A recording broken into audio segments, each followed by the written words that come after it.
a goat. Hello, everybody. My name is. Hello, everybody. My name is Burger. I've been Okay, so listening to while we are distractions. all Markipliers, each and every one of us. Hello, everybody. Some of us are more plier than others. Anyways, that said, let me give a quick recap.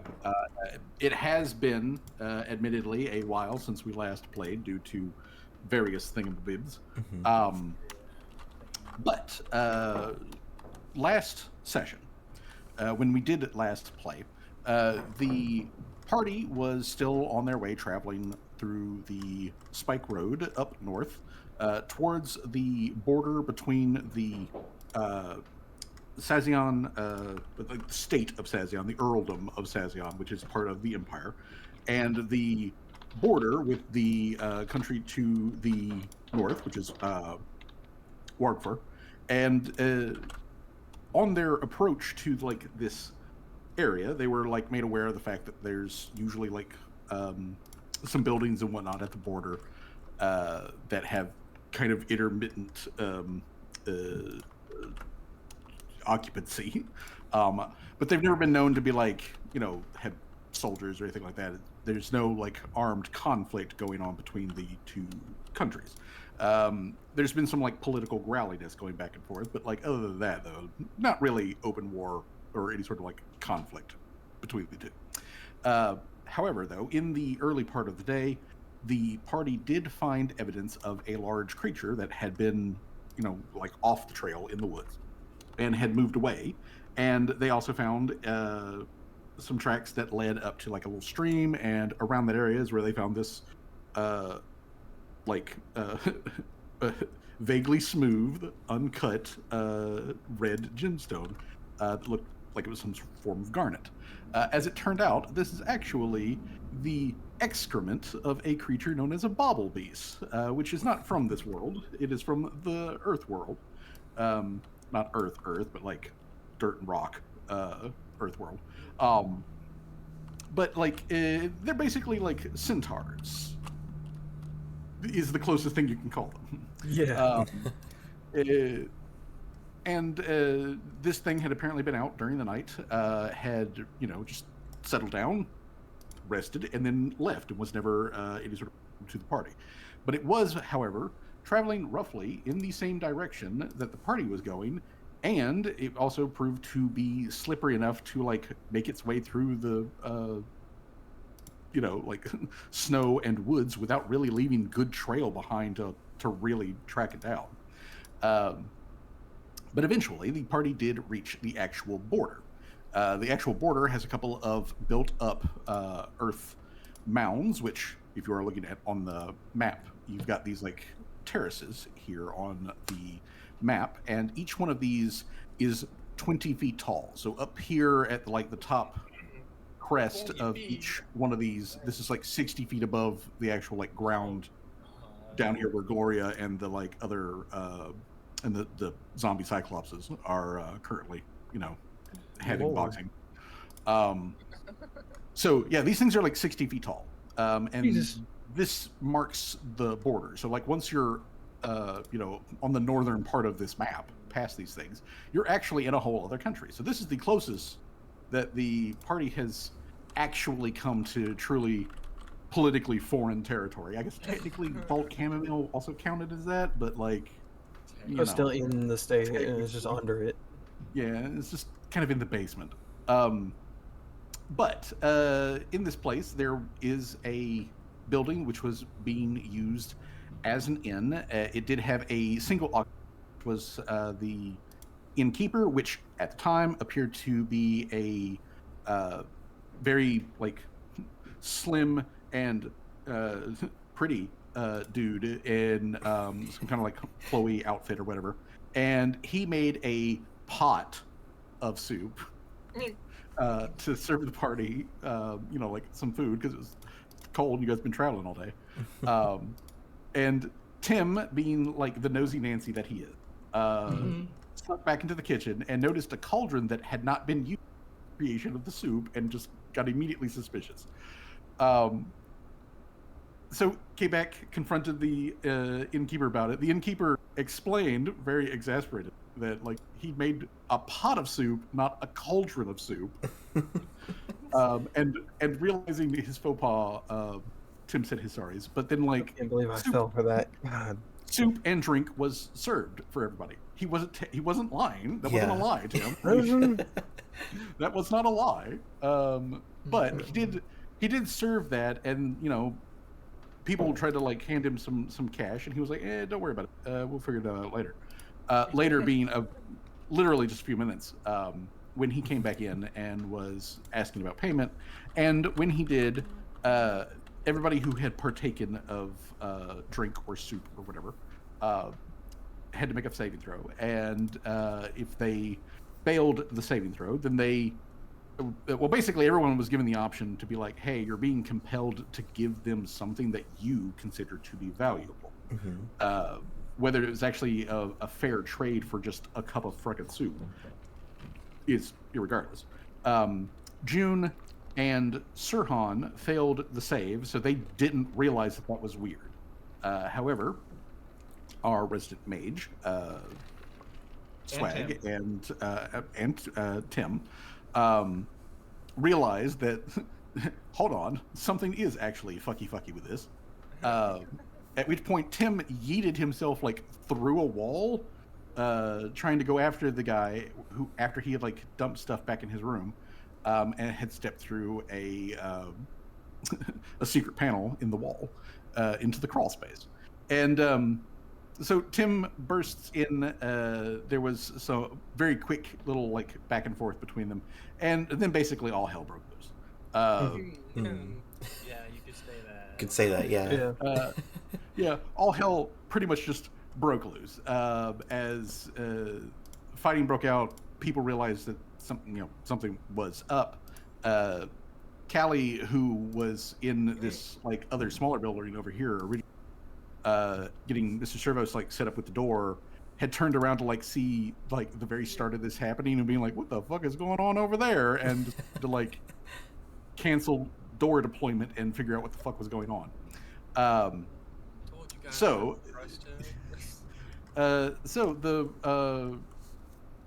the innkeeper had transformed. So like he at the moment does not look like a human anymore.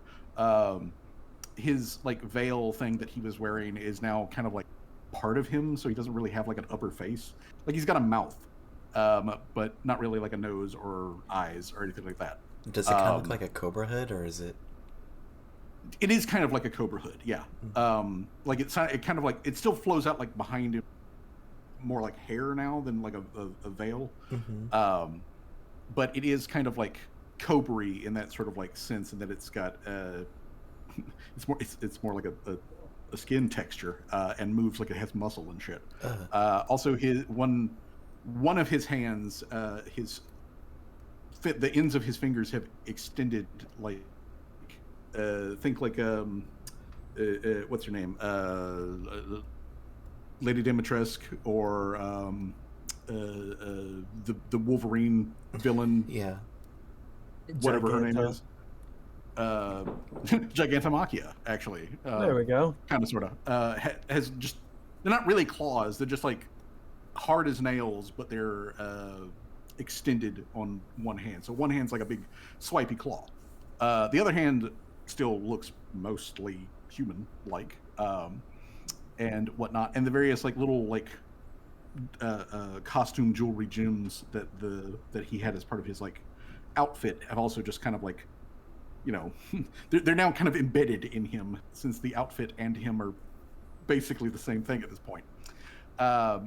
Anyways, back in the little like this area back over here where the crawl space was, there was a hole in the wall, and at the top of that hole, which led up onto one of these little things, there was an arm, and that arm belonged to the Bobble Beast, which grabbed him, hauled him, Tim, who was also holding on to him, up through the hole, separated Tim from the guy, and then threw Tim over the building. Over the building. Over the building, yeah.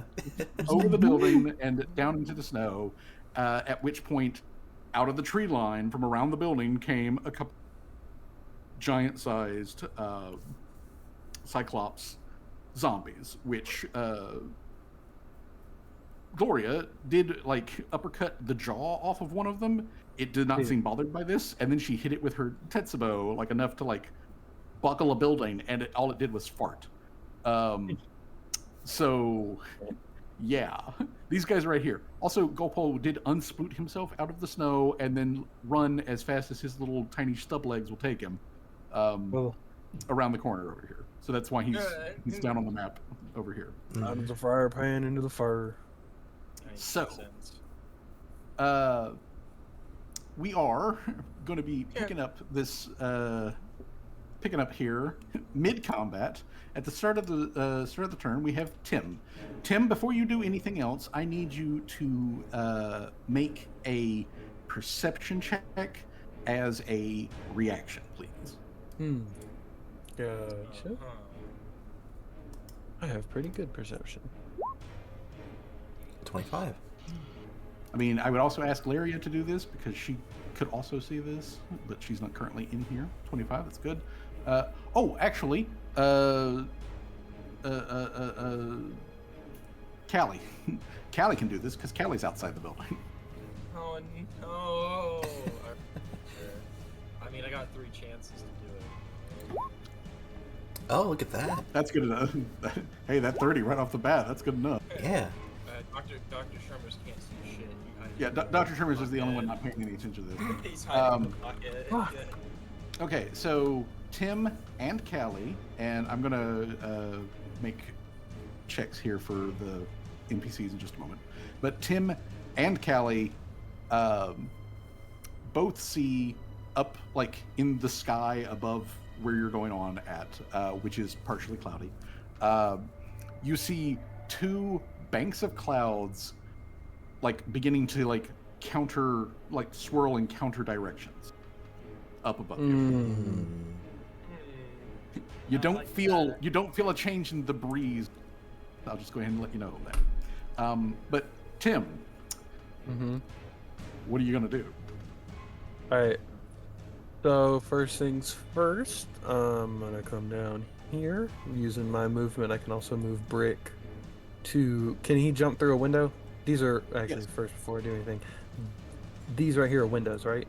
That is correct, and he can just smash through one. Right through. Yeah, Bam. He can just smash through a window. I accidentally put Mr. Shermers and Dr. Shermers on the turn over, by the way. Accidentally doing that. I always get mistaken between the two, because there's like, whenever you do initiative for either of my minions, there's like 2 versions of perception. One that's literally just for the initiative roll, and the other one is literally just to perceive things. And like, Yeah, like, and they're right next to each other on the sheet. Yeah, I don't know which one's which, so I just shoot whichever one's the top one, I guess. I don't think That's how fine. many times. That's fine. How many times have I shot the barricade buster? I think I've only shot it once. I think you have it one time. I actually haven't. I'm looking here, and all I'm seeing is me using my grappling weapon. Oh, it's Lyria. Hello. Laria. I hope you're feeling better then. Yeah, I'm not seeing it. So I think I'm still on a full magazine. Yeah, but I still should be able to join you guys. Now. Yeah, no pressure. Don't force yourself, hon. Just take it easy. Okay. When you have your sheet and everything readied up, Laria, if you would do a perception check for me, please. I'm just gonna go ahead and fire on this guy with the barricade buster. All right. Barricade bust. Bust. Bustin'. No, I'm spending a hero point. No. Okay. I gotta hit this guy. Remember to add a I hero have a point. plus 14 to hit. Oh yeah, and everybody do Much add better. a- Much better. That hits. Okay. Said perception check. Yes. Perception check for you. Okay. So you know, real quick, so that I'm making sure that I understand what we're doing here. Okay. I just wanted to make sure that I was like actually remember. Yep. Okay. All right. So, Barricade Buster, 33 at that guy. That is a critical hit. Yes. Okay. So he has to make a fort save or be stunned. Damn, bro, All he right. rolled the lowest critical damage ever, though. Can he be stunned? Is the question. That's a good question. Um, And then once we let's figure see out this here. guy, I'm shooting this guy.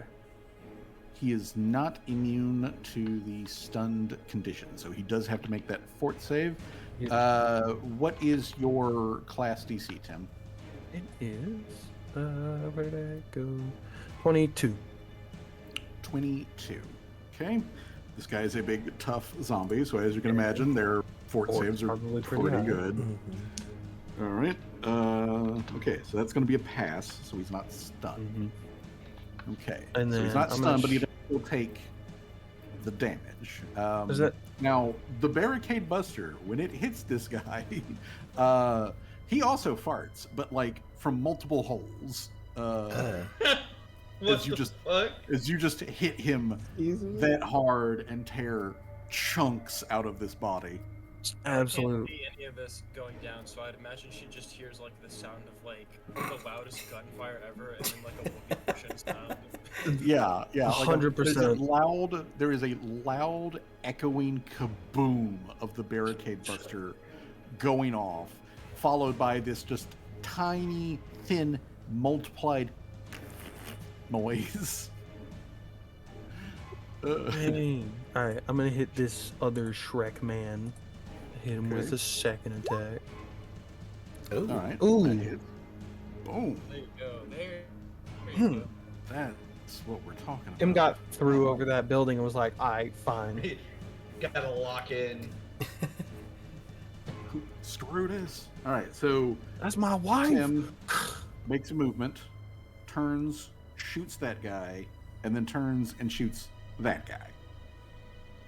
So that's 1, 2, 3 actions from Tim. Mm-hmm. Okay. Alright. Boom, boom, boom. All right. So then we come to the innkeeper. Let's see here. The innkeeper, who is settling, like after being separated from Tim, is basically settling onto the bumblebee's back side saddle and like crosses its legs and kind of like leans a little bit so it can look around the Callie and Mr. Servos. And let's see here.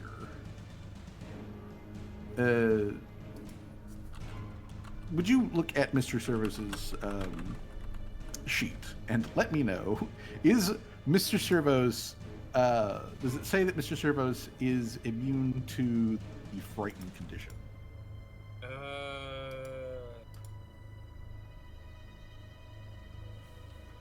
He's immune to bleed, death effects, disease, doomed, drained, fatigued, healing, necromancy, non-lethal attacks, paralyzed, poisoned, sickened, and unconscious.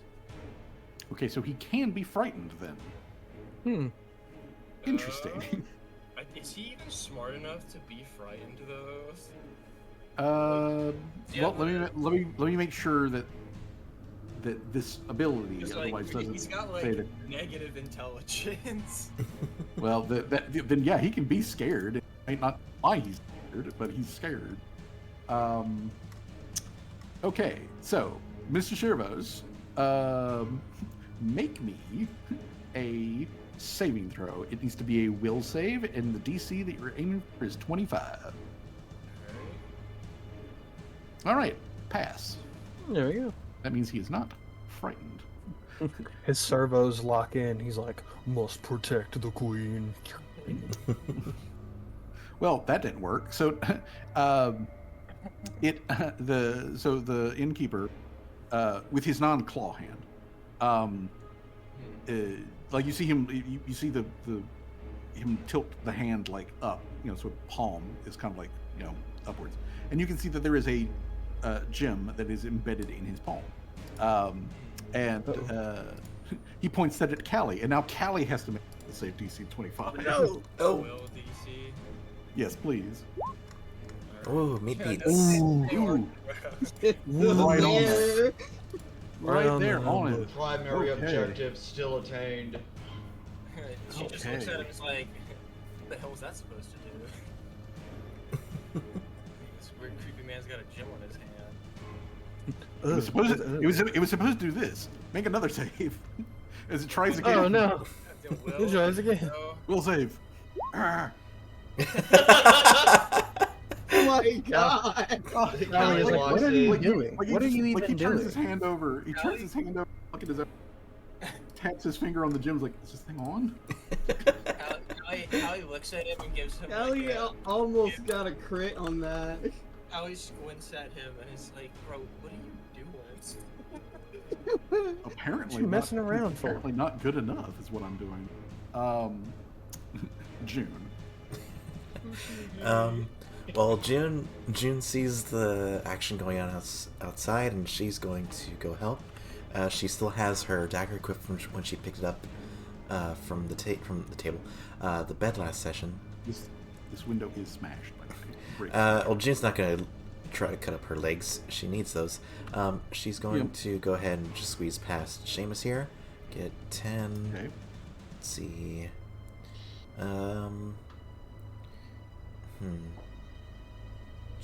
Okay, yeah. 25 gets her here. And she sees that there's two of these guys.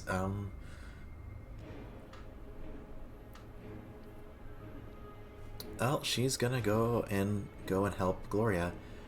She's going to move again for her second action. Okay. And All right.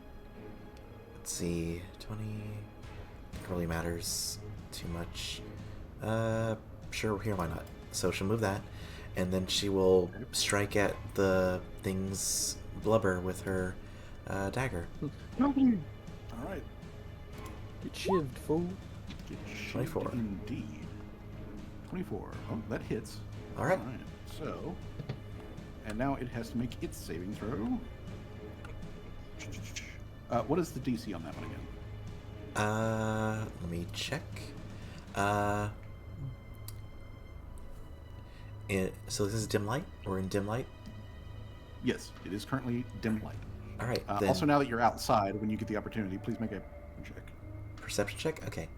Well, it says it's a flat DC 18 Fortitude save. Okay. It can only fail on a 1.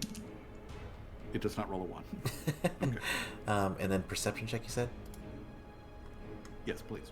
No problem. It's a 34. Wow, This- he's that's glowing. the highest one yet. June. Yeah, June would also notice that up above there are 2 banks of cloud which are swirling in opposite directions that are beginning to like make basically just a big ass circle. Yeah. So imagine like above the location. she runs out, looks and sees everybody, goes to protect the cinnamon roll that is Gloria, and like kind of has to like swing up at this thing's blubber, and it's like she's stepping back to give herself like some distance not to get squished. She looks up and sees the swirling clouds, just being like, what the hell's going on out here? Just like everything just went to hell in a handbasket really fast. You're dang right. We gotta get this fixed. Damn straight. Let's see here. Callie, what languages do you speak?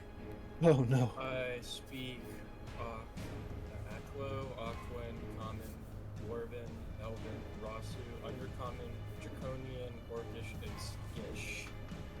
Okay. That training you did in Undercommon is coming in handy.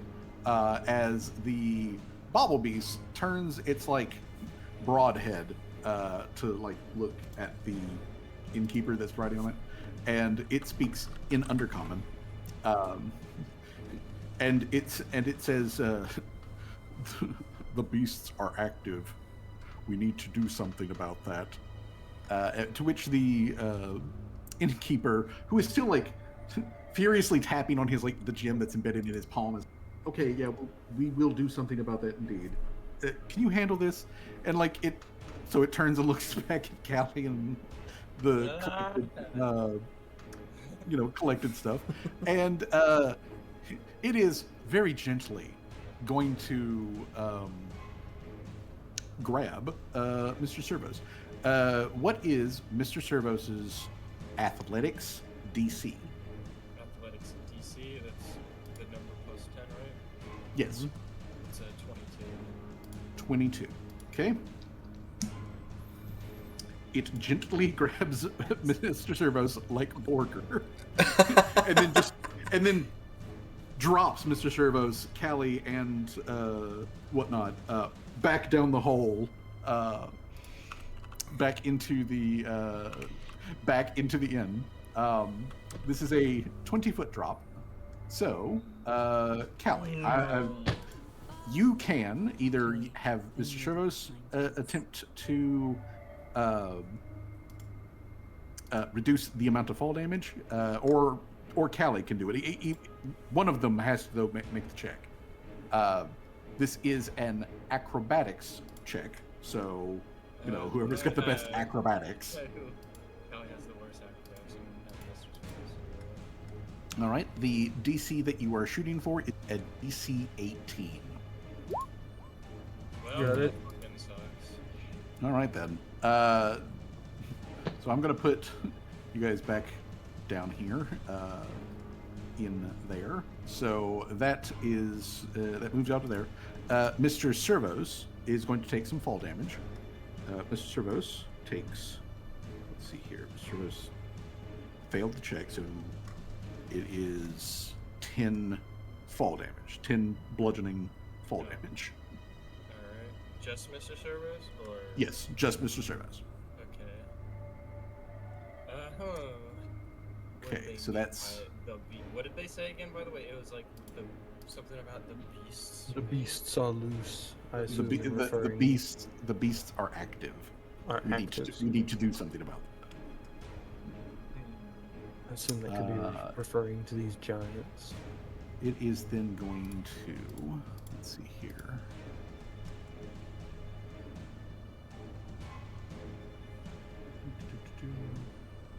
Where is your speed, boy? I try and make extra sure I keep out of like grabbing range of most things now. Okay. I don't want Gopo's rock being taken. Boop, boop, boop. Okay. So, swag. Yes. Make a perception check for me. Perception. What you trying to do? It's a DC 15. Okay. There we go. You also notice the shit going on with the clouds outside. June has dived past you. Brick came smashing through a window. There's the loudest gunfire you have heard yet going on, and there are these perforated, bloated, cyclopic zombies shuffling around out in the yard.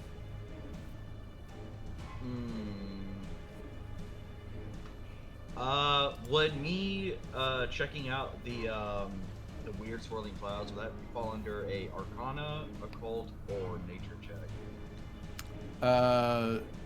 You can make an occult or arcana check, whichever one you'd like to do. This does count as an action. Actually, both my Occult and Arcana are pretty high. You know what? Let's do Arcana because that's the highest.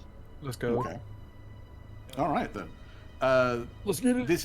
This is in fact a spell effect. Or well, not really a spell effect. It's a ritual effect. But they're basically the same thing. Ritual just means it's got like some ass behind it. So somebody is performing a ritual which is targeting this location. At the moment, that targeting doesn't appear to be like dangerous. You know, like they're not like charging their space laser. But some magical effect is gathering in this location. Uh-oh. You know, I think what I'll do, personally, I'm going to do Scorching Ray to this ugly bastard. Good. Okay. Actually, I'll do 2 Scorching Rays since I already used an action. So Okay. Scorching Give me Ray 2 1, lasers. Bam. Scorching Ray 2. Okay. fucking lasers cutting swaths through the snow and sending up steam. Hits this guy, hits some of the gas that's coming out of him, and now there's like a pilot. And coming both out just of his flying gut. past Tim's head, just flaming fireballs. Just They're beams of heat. Friggin' lasers. somebody else has laser beams, I suppose. Friggin' lasers.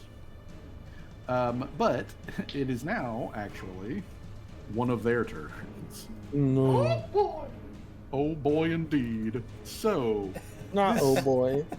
this Zambi, I want to make sure that I'm looking at this right. Yep. Okay. Okay, so Zambi over here, he is going to go boop there. So he just takes like a 5-foot step. He takes In- a big steppy. Yeah, he takes one big steppy, and his big, like, schlumped Shrek-ass head comes looking around the corner and looks up over these bushes and sees Mushroom Lady. No, And sees Mushroom Lady and a dog and, like, this orc guy. Larry. And No. he's like, my one brain cell tells me that mushrooms are tasty. So, he's going to try to grab the mushroom.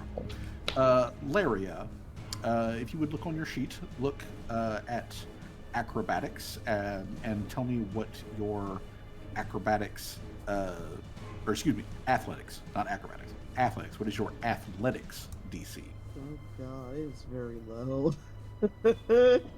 it's got a 12 on it. Okay. So that's a 22. All right. So you have a 22. Yeah. All right then. Which is All right. not So, bad. so versus your 22. Well, to fail this, just as an FYI, again, it would have to like roll a 2. Yeah. But which it does not roll. So you are No. grabbed. I and do then- have the slippery prey like feet though. Okay, what does your slippery prey feat do? Alright, let's see here. Slippery prey. When you attempt to escape using acrobatics or athletics, you reduce the penalty if you've tried multiple times. Okay. So well, this will be useful for when you're escaping from this. Yeah. But at the moment, That's he currently That's at one of the moment- reasons why I got it, cause like my acrobatics and athletics is so low. Yeah, but at the moment, he got you. So he grabs you in one of his hands, pulls you up to his face, and you see his like bloated, blurry eye, like not really focusing on you so much as just vaguely kind of pointing in your direction. And it makes like a like lip smacking kind of like noise plus groan as it attempts to then make the bite at you. So let's see. So that we've got it correcto here.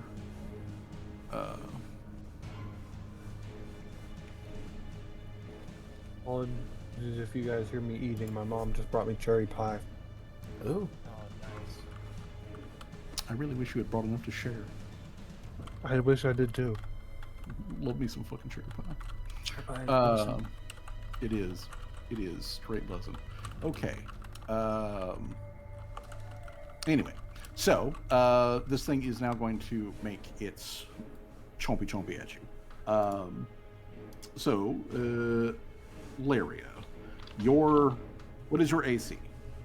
It is very low. It's 23. 23. Okay. Well, it is a zombie. It does have one eye, and that eye is partially rotten, so its depth perception is pretty goddamn horrible as it, like, slowly tilts you back like a friggin' candy bar in its hand, and it just chomps at the air in front of your head. You're holding something. How do you miss biting it? by being a zombie and rolling a 2. Hey, they finally rolled that too. This. I missed. Could chomp. Yeah, Laria just yells, Gloria!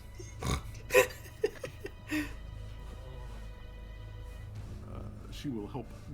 Gloria will help that. So Gloria is going to take her. Oh, she doesn't need to go out that step actually.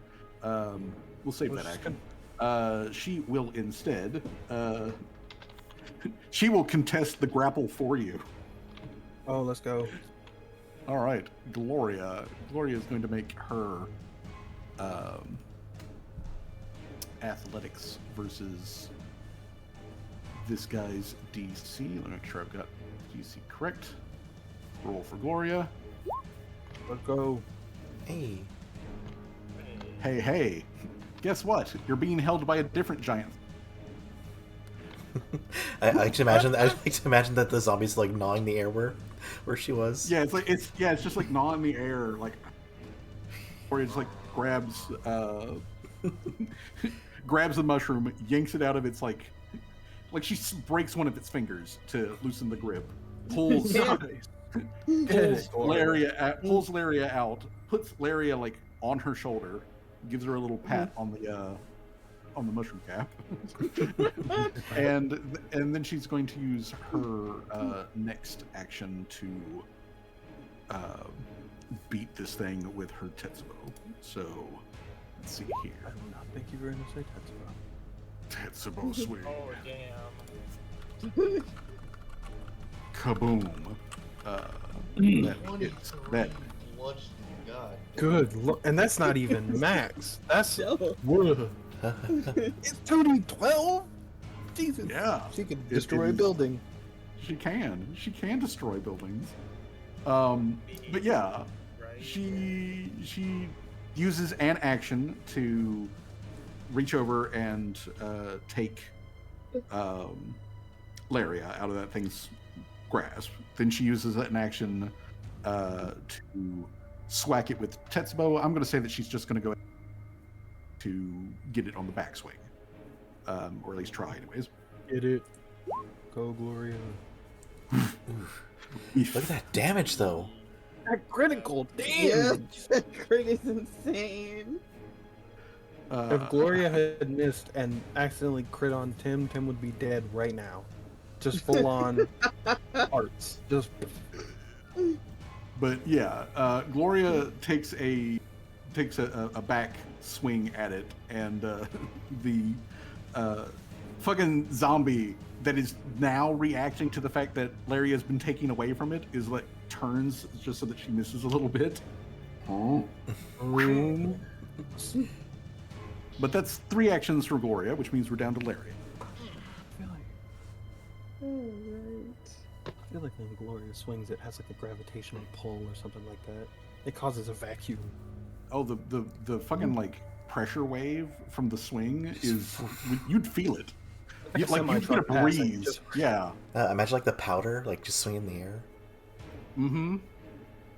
It's like when a train passes through a station. Don't stand near the edge; you might get sucked off. I mean, always we're on in the Twitch. train We're on station. Twitch. I was gonna say something. We're on Twitch. I can't say that. But Laria, you're currently safely at the moment sitting on Gloria's shoulder.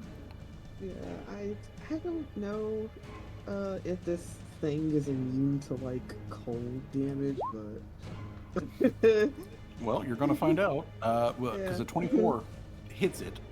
Let's see here. You unleash a holy beam of freezing moonlight. You make a ranged spell attack, which hits. You do cold damage. If the target is a fiend or undead, ding, ding, ding, you deal an extra 5d6. So that means it takes the 18 and the 22. Let's go. Larry's just like, Kamehameha? Will this Kamehameha work? Powder. Ah, it did work.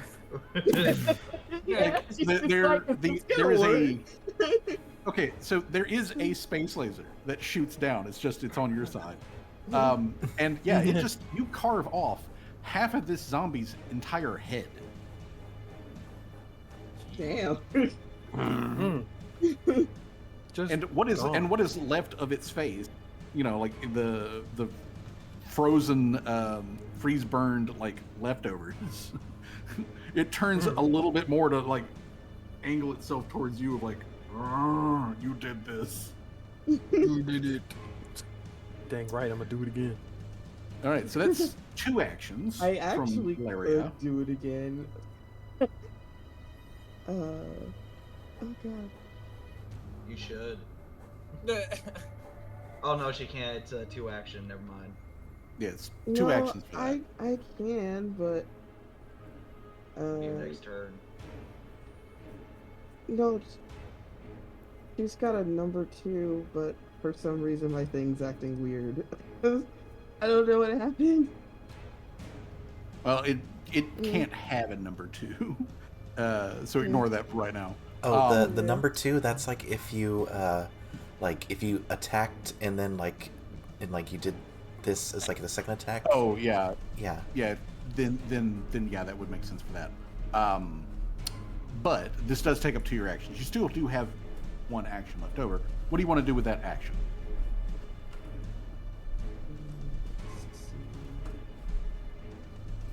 I can tell you, and you would know this from experience, that these things are not fast enough to take a swing at you if you try to run away just to get distance from them.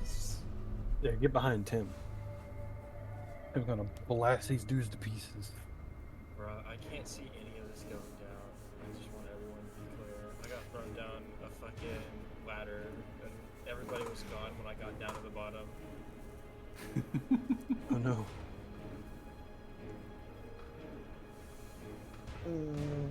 Did you say like she should just run away or something? You can. You don't have to. But I mean, like, if you want to like make sure you don't get re-grabbed, getting distance would be the way to do it. If it doesn't take an action for you to just push off of Gloria and then scamper away. You just slide down. You just slide down Gloria's bicep, hit the ground, and then scamper. Let's go. Her bicep. Yeah, I'm gonna do that. Like, All right. get off her and run away. So. Okay. Well, then feel free These to are move just- yourself These are like 25 feet. yeah, these are like squares are 5 feet each, right? That is correct. All right. 10, 15, 20. So she's gonna go over here. Behind the robot with the gun. Yeah. Wait a minute. They You call still me have all Doug. your. You still have all your miniatures, right, sir? Hold on, let me check. Yeah, Girls call me Douglas because that's my name. Yeah, I got Shut up! Okay. yeah. Could you please shut the hell up? It is actually quite. Can't specific position you're in. Wait, what? I was checking to see what your vision was. And the reason that I asked that was because I accidentally hit the button and I found the hotkey accidentally to change layers in Roll20, and I was like, shit, did I just put one of Syrup's tokens on the wrong layer? Okay, Wrong that's it layer. from Laria. So now we do actually come to Callie. Let's go. Callie's gonna look around and be like, where the fuck did everybody go? Why did they leave me here to fight this goddamn creature by myself? I don't even see Callie at all. I think they're inside the Yeah, building. Callie is in the building, and everybody is What now if- outside of the building. Would have gladly Callie- stayed. Got chucked over a building. Can you see your dad over Callie- here? No, I can't see anybody. I can't even see the enemies. I see no one. I'm by myself completely. Yeah, I see it's- like, I see like maybe like, I see like maybe like 1% of like one of the undead troll things or whatever. Like I see like maybe 1% of it through the crack in the window, but I don't see anybody else like at Yeah. all. I'm looking from your perspective. I can see down here the shadow, like that shadow right there. That's your dad's toe. I see your toe. Yeah. Yeah. That's all that Callie can see. That's kind of hilarious. Well, I mean, I don't want to fight those that you guys seem preoccupied with those undead. And like, I don't know, that shape-shifting bastard seems like he's more of a threat, if I'm gonna be honest, considering he kind of seems to know what's going on. Did you see Bobblebees take damage from stuff like cold iron or whatever? Bobble beasts are earth-based creatures. They are not like Fae or anything like that. Oh, yeah. Bobble beasts, from your previous investigation, you would know that they are basically as a regular, normal creature is. Okay. Well, I don't know if I should be fighting this thing by myself, but everyone else seems preoccupied with whatever it is they're doing, and I don't know if I can actually like get close enough to any of the enemies to actually really do anything. So I might just go up there, fucking beat the shit out of them again. I guess. Okay. All right. Maybe I have an idea, but it's. Okay. What's your stupid idea? I kind of wanted to use explosively to just like jump back up there and like. I mean, you can. You totally can just have Shirvos stand in the hole, rocket leap up there, explode out the top. Yeah, I want to do that. Do it. All right then. If you'll post that. Okay. Okay. All right. When you take an unstable action, you attempt a DC 17 flat check immediately after applying the effect. So I have to roll like a DC 20. Okay, so let's see here. You aim the downward. To launch yourself into the air, you jump up to 30 feet in any direction without touching the ground. Since you're going straight up 20 feet, that means you can just rocket up 20 feet. Okay. And then come down next to the entrance and all that sort of stuff. So you will spring up there. You will need to make that that DC 17 flat check. Alright, so wait, what do I roll? It's just a D20. Yeah, let's go. Bing, bang, Nice. boom. Perfect. Get it? All right. Let me make sure you're Callie, completely free and clear of the wall. There we go. I think Callie exploding through there would be like screaming in undercommon, just like, "I'm not done with you yet!" Yeah. Beat him! Break his All right. legs! I'm guessing like So- we would be able to hear that How too, dare right? you Oh, run yeah. How dare you run everyone- away, you coward! Everyone did. hears. Let's I go! just hear Everyone Callie hears speaking the in like undercommon. muffled. Yeah, everyone hears the muffled, like rockets firing, and then there's the like from behind the building, boom, and then like Callie yelling out in undercommon, which I don't think anybody else knows. It's just like but you would recognize her voice. But you'd hear her screaming like in anger and frustration. There would be a bright flash of light from behind the building. I don't know what as she's Mr. saying, Servos- but she sounds bad as fuck. yeah, as Mr. Servos comes out. So would that be I know. one of Mr. Service's actions or one of Callie's actions to do that? Which do you want it to be? Callie, if I can. Okay. I know All a right, so that- declaration of war. So No matter what language it's in. so it's Callie's action to trigger the explosive. So that means Mr. Servo still has his act. Yes. Now- so he's 15 feet away and he's 20 feet out, right? 20 feet up, 15 feet over. Yep. Bastard. Okay, I'm gonna. What do I have? I want to try something really fucking funny. Do it. I'm not in range. Would Mr. Servos need to do like a climbing action to get up another layer or whatever? Yes, he would have to make a athletics check to climb. These are very rough and piled up, so the DC is low. It is only a DC 16. Alrighty. I'm gonna do that. I want to get like. Actually, I want to get like right here next next to the dude. Okay. So we'll just. Well, now, climbing does reduce his speed, and you have to go 20 feet upwards to get back to like level. Yeah. What it reduces speed to? Because he's got like a 40 speed. It cuts it in half. Oh, 20? Well, then that's fine then. So it reduces it to 20 feet. Yeah, that's in range.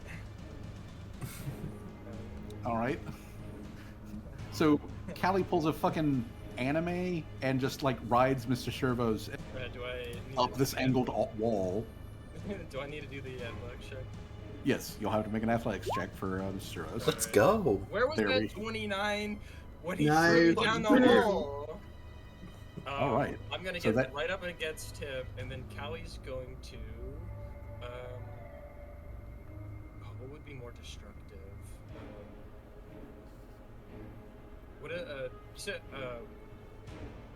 You said the smother shroud basically melts people's faces, right? Yes. I'm gonna throw this smother shroud in the guy's right face of the guy who's lava beast. Okay, so you're gonna throw it into the. Yeah, I'm gonna throw it into his face. Like, You ever heard of All pho? This is smolten pho. All right, so let's see here. We've got the. me when I throw the molten lava into the gas station guy's face.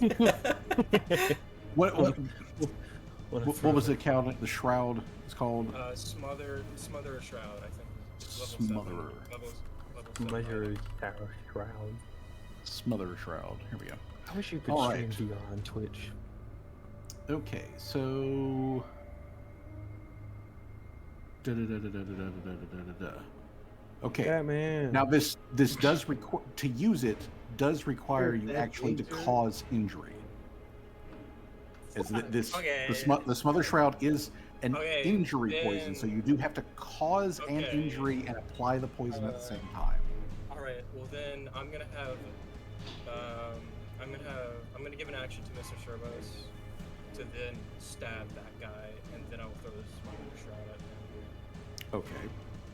So Um, Mr. Servos uses an action to shimmy up the wall. Then Callie uses her second action to yes, give Mr. Servos a second action, where Mr. Servos now we'll stab him. punches this guy. Yeah, give him the stabby stab. Does that hit or no? No. Okay, I'm using a hero point. Okay. Oh, there we go. That hits. Okay. Bagoom. All right. So, Mr. Servos hits. Let's put down. Okay, so Mr. Servos hits. Mr. Servos does damage.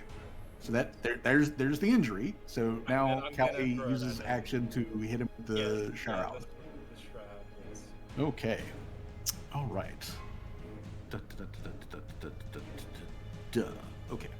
All right. So then, let me first of all make note of damage. There we go.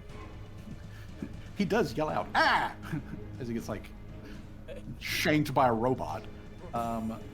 And then Callie literally just pours salt into the wound. And let's see here. He has to make a fortitude save. First of all, let me check, make sure that you're not like freakishly immune to poison or something. No, we're not immune to poison. Okay.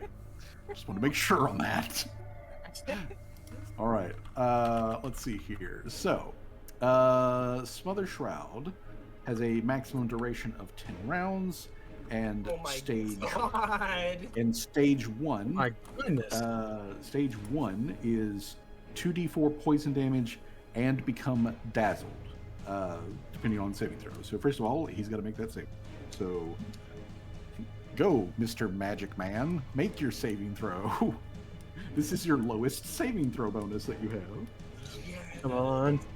Beef it. Okay. Well, he's got poison in his system. Let's do. Yes, yeah. Yeah, Eat it. the hole that Mr. Servos manages to like scrape through this thing's hide starts to like fizzle and bubble in a very non-healthy looking way.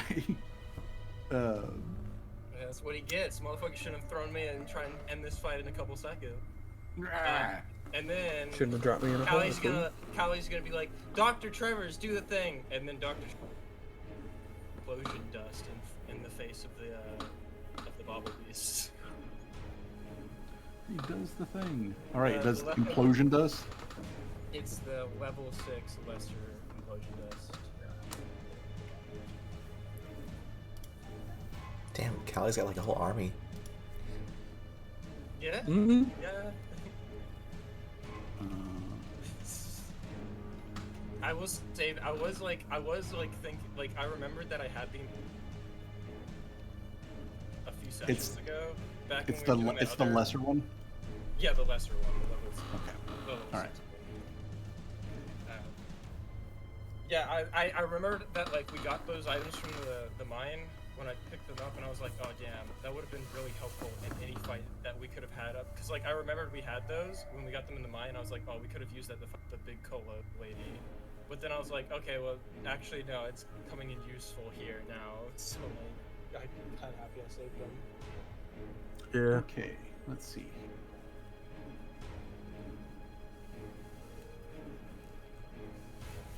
All right, so it has to make a fortitude save.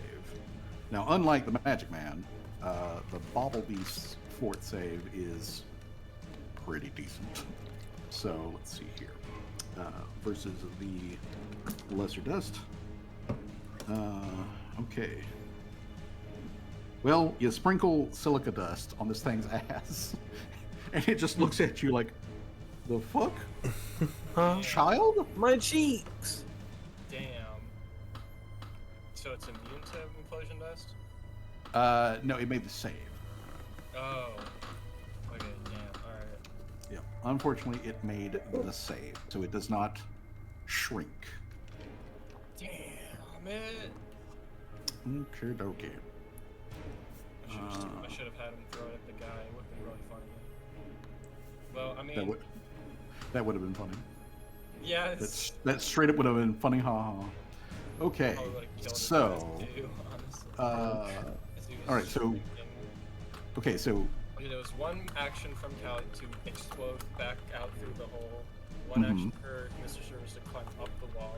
One action for Callie to give Mr. Service. Another action for Callie to give Mr. Service is stabby stab. And then an action from Callie. Callie's last action to then throw the Smotherer's Shroud at the guy, and then Dr. Tremor's last action to throw the Implosion Dust at the Bobble Beast. okay.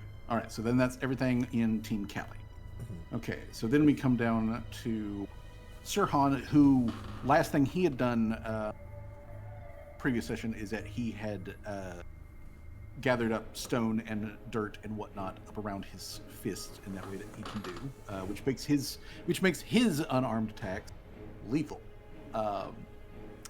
And he's gonna be like, fucking what? And come over here and just punch up this Zambi. So Hit him. Yeah, I did tell Fuzzy that I accidentally put Dr. Tremor's Mr. Service in the turn by accident. yeah, they are accidentally down here at the bottom. They just bing chilling. We'll just ignore that. Let's see here. Yeah. Okay, all right. He's currently in his Earth Oh yeah, stance. I just also realized as well, Mr. Service's attacks are magical now. Now he's upgraded. Go. So that Ooh. bypasses literally any Can't be Um, damaged by magical attacks. Magic Or not fighting magical robot. ones. yes. He is a fighting robot. All right. Mega Man. Okay. All right. So, Jenny. all right. So, stone fist Paunch. paunch in friggin' deed. Let's go. All right. So, paunch 1. I'm gonna go ahead and do paunch 2 since he moved, which means he does get that +1 there. So he's gonna do 9, and then 10 more. Okay, so a total of 19 damage. Not bad. Yeah. Total of 19 damage. I gotta get a bigger one of these mouse pads. It's got that like This- pad at the bottom for your wrist, but my hands are This big. Zambi is getting its ass handed to it. Yeah. All right, so that's everything from Sirhan. So now we come to the other Zambi. No. Let's see. This June. Zambi, it got stabbed by June, and the thing that it was trying to grab walked. So, but June's right here. So, okay, it's just gonna like straight like kick June right in the torso. No. Oh no. Jesus. All right, so Once again, Ace. what is June's AC? AC is 25, but I'm going to use. What was it again?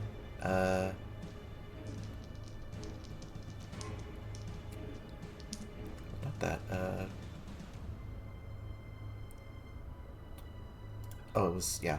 Nimble dodge. So it's gonna raise my AC from a 25 to a 27. Okay, so Ooh, that's AC good. 27. All right. Hold on. Okay, so that raises it up to a 27. This guy hit a. Okay, well, that's good. You don't get crit.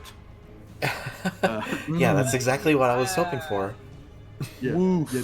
you don't get critted, but you do still get punted. June will need to make a fortitude save. Okay, fortitude. Oh man, don't want to hero point that. Now, just so you know, this is just It's just what? it's just forced movement. It's pushing Okay. you away from. Then that's fine.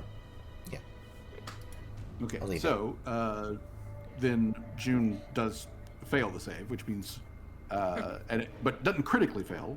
So June only gets pushed back 10 feet. So June gets thrown back into the snow over here next to this tree. The damage, though, that you do take from the hit to get that down. Let's see here.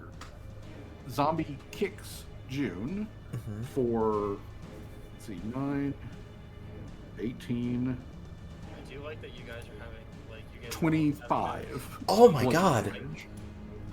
Yeah. And that's not even a crit. Oh my god. And that could have been a crit. That's the pre-crit damage. Oh yeah. So Yeah, this am I Damage this thing did you has take? giant strength. am I knocked prone? Yeah. The force movement just moves you away. It does knock Okay. you prone. Wait, how much damage did June take? 25. 25. 25. It is going to take its second action. Is going to be to shamble after June. Like, I'm coming for you. Unfortunately, though, it is a zombie with 2 actions, period. So that's Shoot. it. I like how you guys are having to team up to fight these two things. And Callie's having a solo battle with that. Yeah. I mean, Callie is the anime protagonist after all. Epic. Callie also carries her own crew with her. Callie is never without 2 other people. That is true. Or excuse me, I a am- robot and a I am Oh, my no. own army. is there. Not Gopo. Gopo has left the Gopo. building. Oh, you coward! Come back! I got your. I was gonna say out loud, I got your rock, but I'm not gonna say it. I have your rock. I have the special rock that they want to take. Oh, I should have said that out loud. Hoot. Look, Tim's a vanguard. He can take a beating. He's already taken a beating. Do you want to take? That's true. I got through over yeah, building. yeah, you fell off the building. Okay. Yeet. Gopo. Let's see here. What is the range on this? All right. So you know what? Actually, I'm going to say instead of moving down here, Gopo. Oh yeah, Fuzzy. I also forgot to mention with that stab, since Mr. Servos is also technically still in overdrive, you have to add 7 damage, 7 extra damage. 7 extra damage. Okay, I will Yeah. make note of that. Okay. All right. So actually, you know what? Gopo is not going to move. Gopo is stay where he is.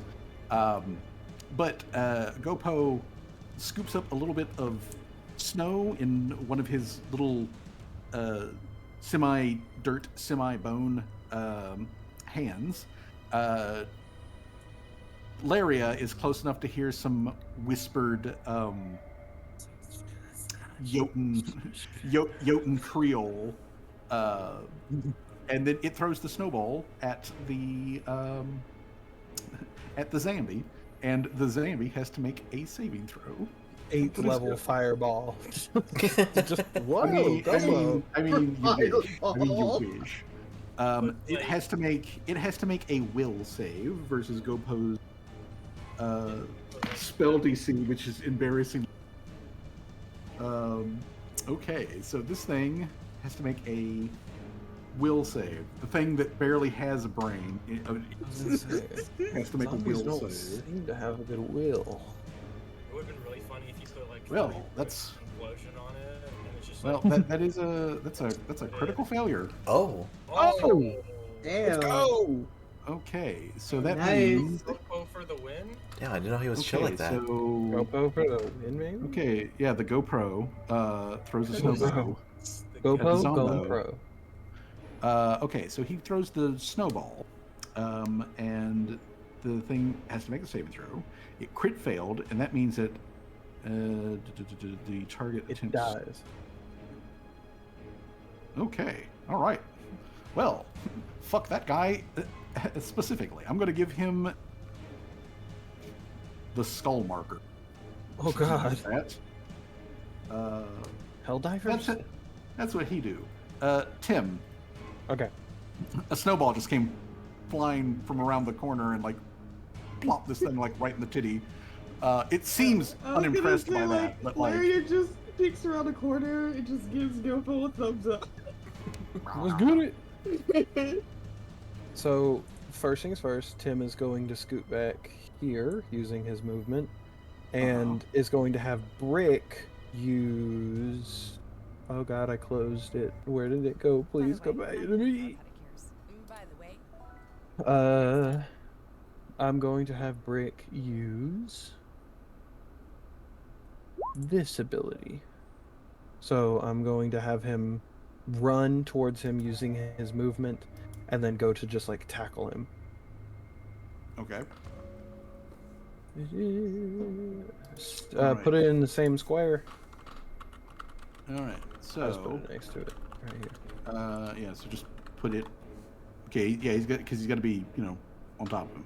Okay, That's true. so let's see here. You stride up to your speed, then make an unarmed melee strike. If you hit, you can attempt to grapple. Okay, well then, make that attempt to grapple.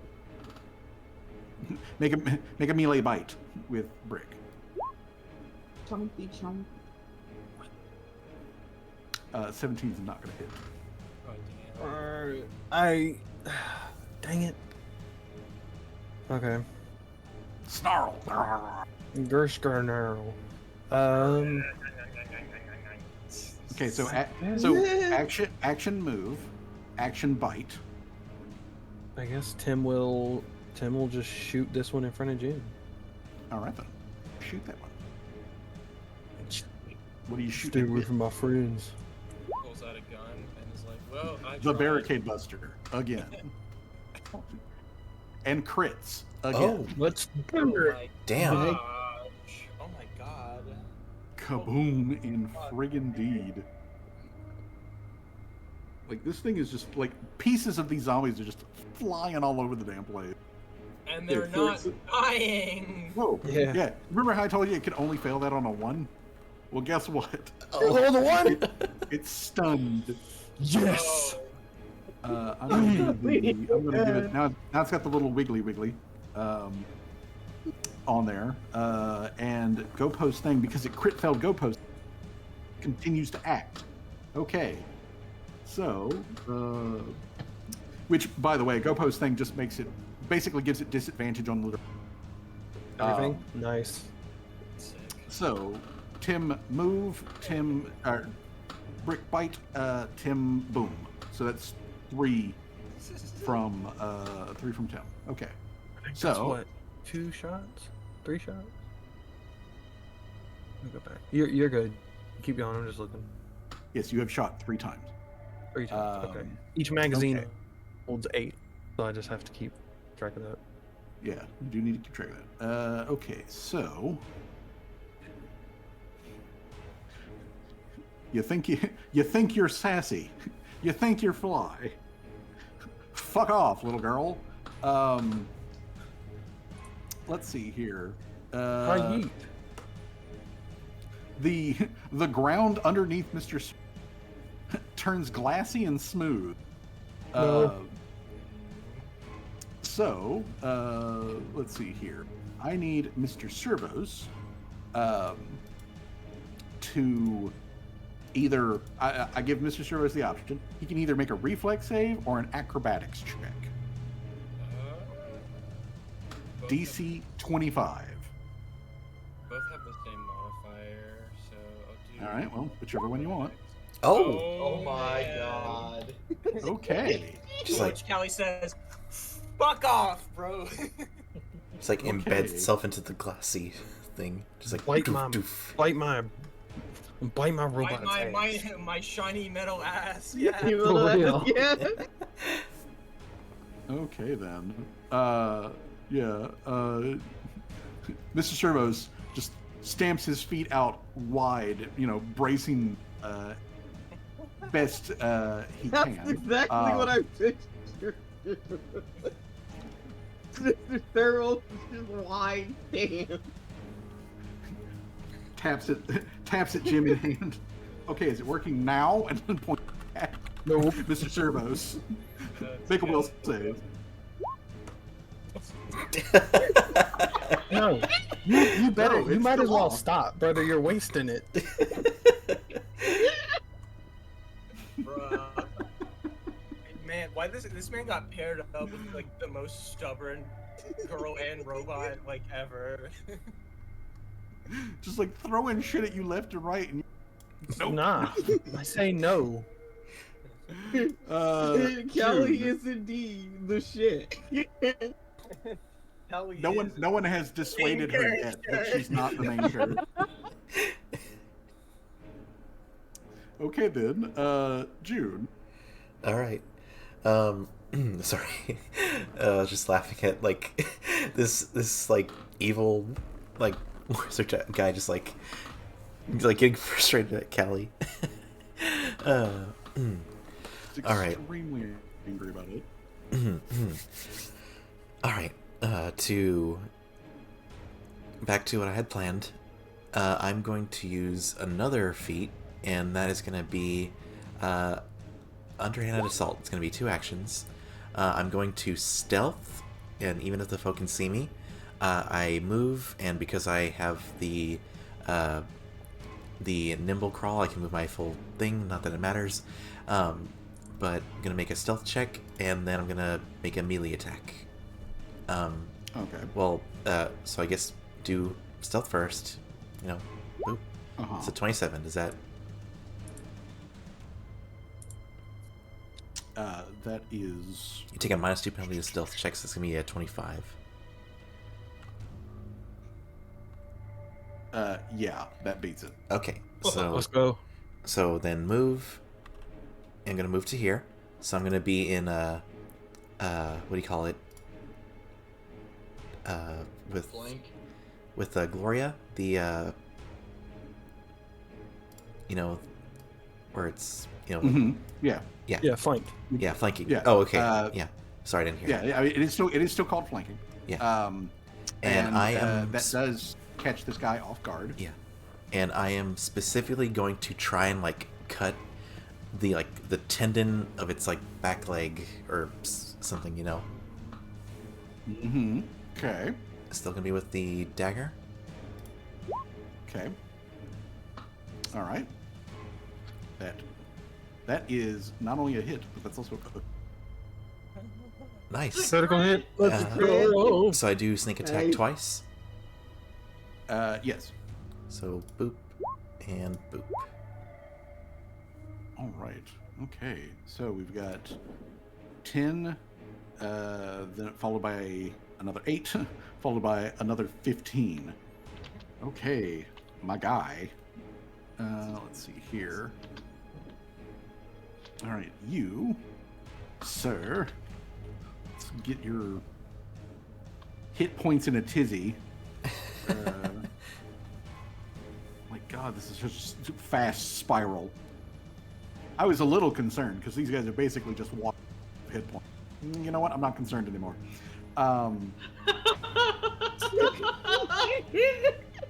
Okay.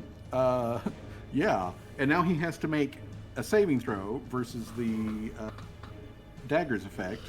But he's got Gopo's fuck you specifically spell going on. So he has to deal with that. Yeah, it's gonna be DC 18. Okay. Well, guess what? He fails. He's slowed 1. Okay. That actually increases his already like native slow effect. So he's now down to a single action he can take on his turn. Let's go. Yeah, and still, so that was 2 actions altogether. June is going for the second swing, and it's again, she's going to try to slice at the other leg, like tendon that it's got. Okay. Go for it. You know what? I am gonna hero point that, so that's gonna put me down to 1, and I'm going to dagger number 2 again. Okay. Well, Okay. Well, that still hits. With June catching him off, having him off guard because of the flanking and all of that stuff, that lowers his already, just because he's the size of a barn, AC down. So that hits. So I'll need another sneak attack damage for Get it? all right. kaboom. All right. Yeah. Doesn't matter to So- sever that. Doesn't manage to sever that tendon, but she definitely still gets some good damage out. Oh yeah, like you're slicing through flesh. If this thing was alive, it would be like dead. It would not be. because If this thing well, was because alive, it it would is- not be. because it is undead. However, it continues. It's like shambles. Damn it! I'm slicing this thing to Mordor. pieces, but it just won't stop. That's zombies for you. Okay. You know what? Mr. Servos, here we go again. Not the hole again. Okay. Don't put him in the hole. What is Mr. Servos's athletics DC? 22. 22. Okay. Gently like Borger.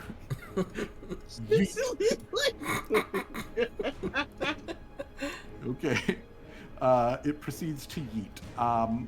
Again, Callie or Mr. Servos, one or the other, can make a acrobatics check in order to reduce the fall damage.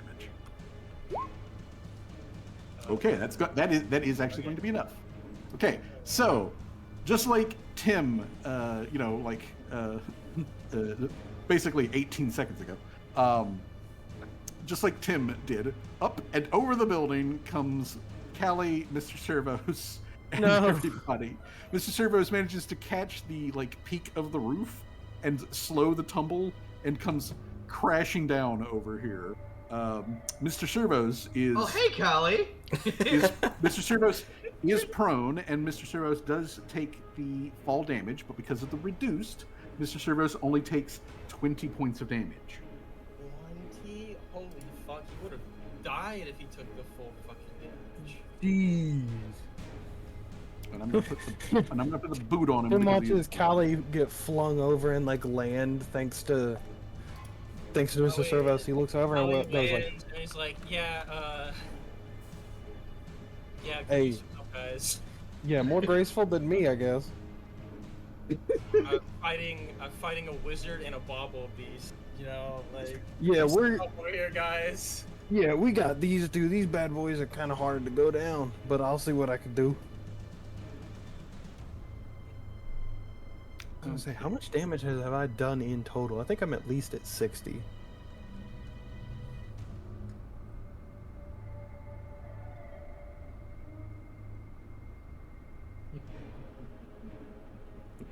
Yeet.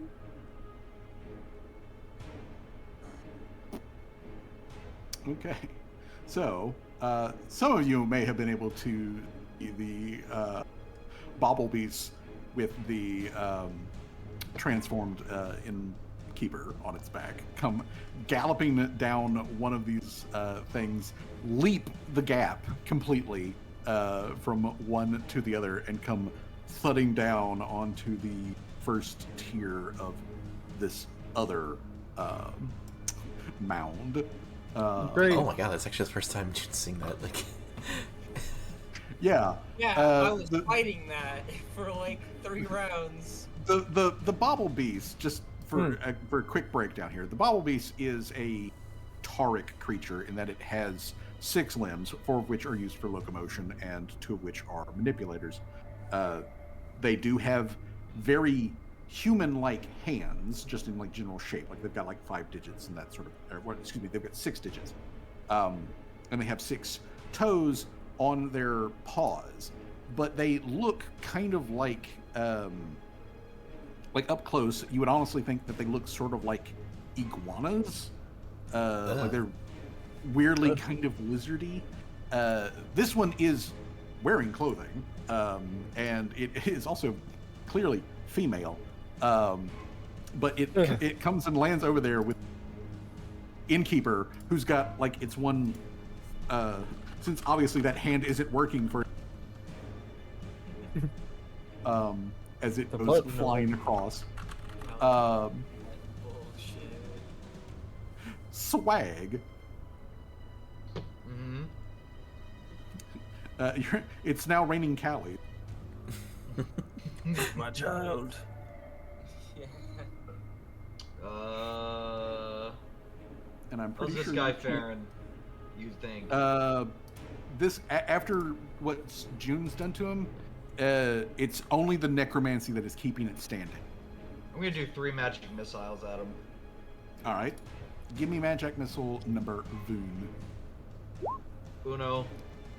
Why Boom. is it so low? What the fuck? Didn't we level it up?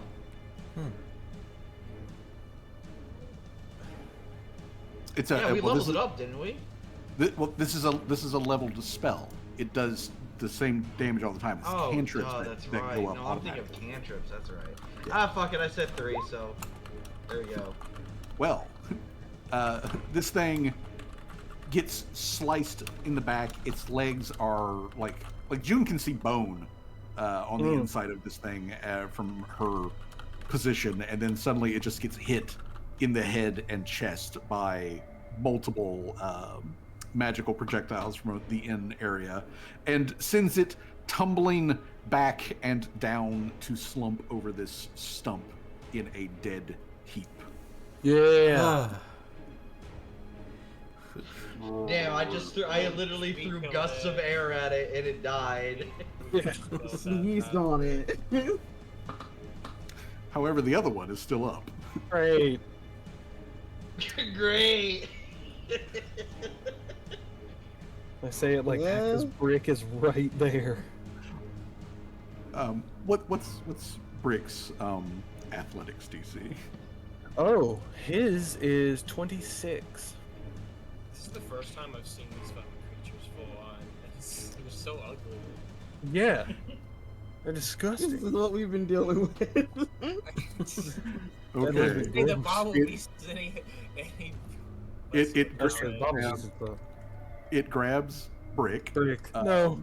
like by the nape of the neck, and it's like you can hear like very stuttered, like broken Jotun come out of its mouth, and the only word that you clearly hear out of there is doggo, And then it reaches with Brick, reaches out, and then just dumps Brick down the well.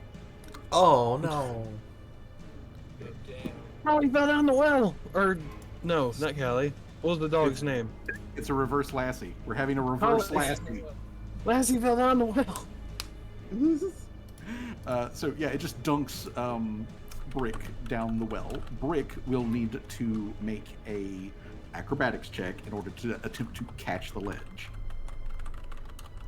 The DC that we're shooting for, DC 18. Is there any way I could make that in athletics? Nope, it's acrobatics specifically. Okay. Well, you're. Oh. Bro was Okay. complaining and then he passed it, bro. He only has a +4. I did not expect him to pass. All right, so that means that Brick is holding on for dear life. He's basically while hanging on the inside part of. However, that's all the actions that the zombie can take, which means it's Gloria's turn. And Oh. Gloria, who no longer has to worry about anybody riding on, is just like, I'm gonna crush this thing. So she rears back with the Tetsubo and gives it the smackles. Oh, Oof. oh my god. Oh my Oh. god. Oh my god. Shin short. Oh no, it's Tetsubo. Never mind. No, Oh man. god! Like the arm that it just dumped the the dog down the well. That arm goes flying over the building. Tim's eyes just turn into heart emojis. Just Like it gets one moment to like blearily look in Gloria's direction before she comes back around on the backswing, which still crits. Oh my No way, that's still. God. Oh my god. Holy fuck, this guy. And are you Just- still standing? Oh hell no! It is gone. Does she crumple it like a Yeah. soda can? Like she just absolutely crushes this thing. Like off goes the arm, and then when it comes back down, she crumples this thing in half. What Laria's moonbeam started, she completes with blunt force trauma. Holy shit. Mm. Just want to let you guys know that was 100 and that was like 100 damage exactly. Yeah. Good She lord. just did 100 damage Damn. exactly to this thing. Callie's sitting in like broken down. Mrs. Sher was like, "Where the hell was this power when I was fighting that goddamn dragon, the fucking bobble beast?" But then she's going to use other action to step over here and start to read. Doggy doesn't belong in there. Laria. Oh my god. All right. So, Laria, I don't think you can. Can you even see the bobble beast from where you can see No, I here? cannot. Well, no, actually, you could. You could see the bobble beast just ever so slightly up here. You may have to scroll a little bit. Oh, yeah, I see it now. Yeah. So you could kind of see it, over there behind the trees around the corner. How's the guy on top faring? He's holding on, but he's still like saucing and bubbling. It's all sin bubble. That's what he fucking gets. What happened to the bobble beast? I think he got punched, but that's about it. Yeah. The bobble beast got its like cheek slapped. That's about all that happened. For that? what? Hallie tells her, she's like, yeah, don't get grabbed by that thing. It will throw you really far away. It is extremely good at eating, Yeah. and it also currently has the high Oh god. The highest what? It has currently the has the high high ground. ground. What's the? Okay, hold on. Yeah, like, it's just Range. like noted to Callie. Don't let that thing grab me.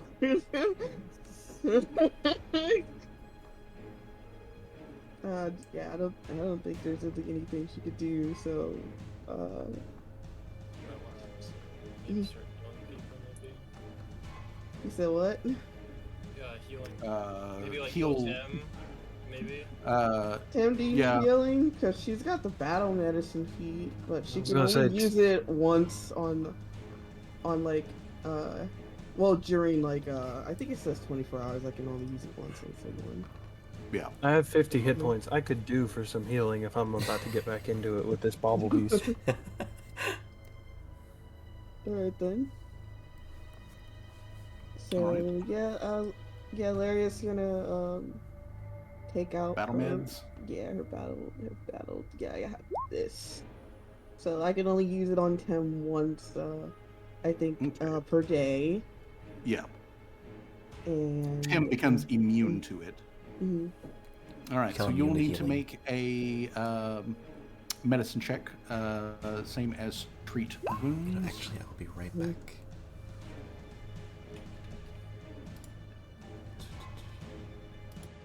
Okay, and Laria is an expert or a master at medicine?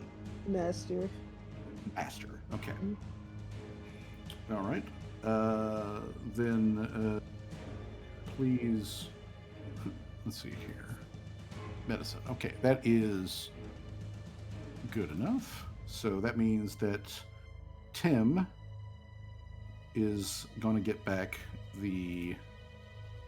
Let's see here. We'll just roll this here in game. So we got roll. I Yeah, I should think probably. even at like if she crit fail, she still heals a lot. Yeah, it's still like a lot. Mhm. You know what? I will.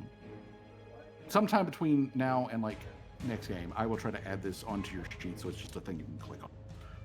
Okay. Right. But boom, 22 hit points. Yeah. I'm up to 72, baby. Booyah. Okay. All right. So Laria uses an action to grab her medical supplies, the healer's toolkit. So that's an action. Then it requires an action to do the battle medicine. So that's two actions. What is Laria's third action? The third action, she's gonna put it away. Okay. Stows item. Okay. Yep. That's So it. item interaction, action, item interaction to put it back. Okay, cool. Mhm. All right.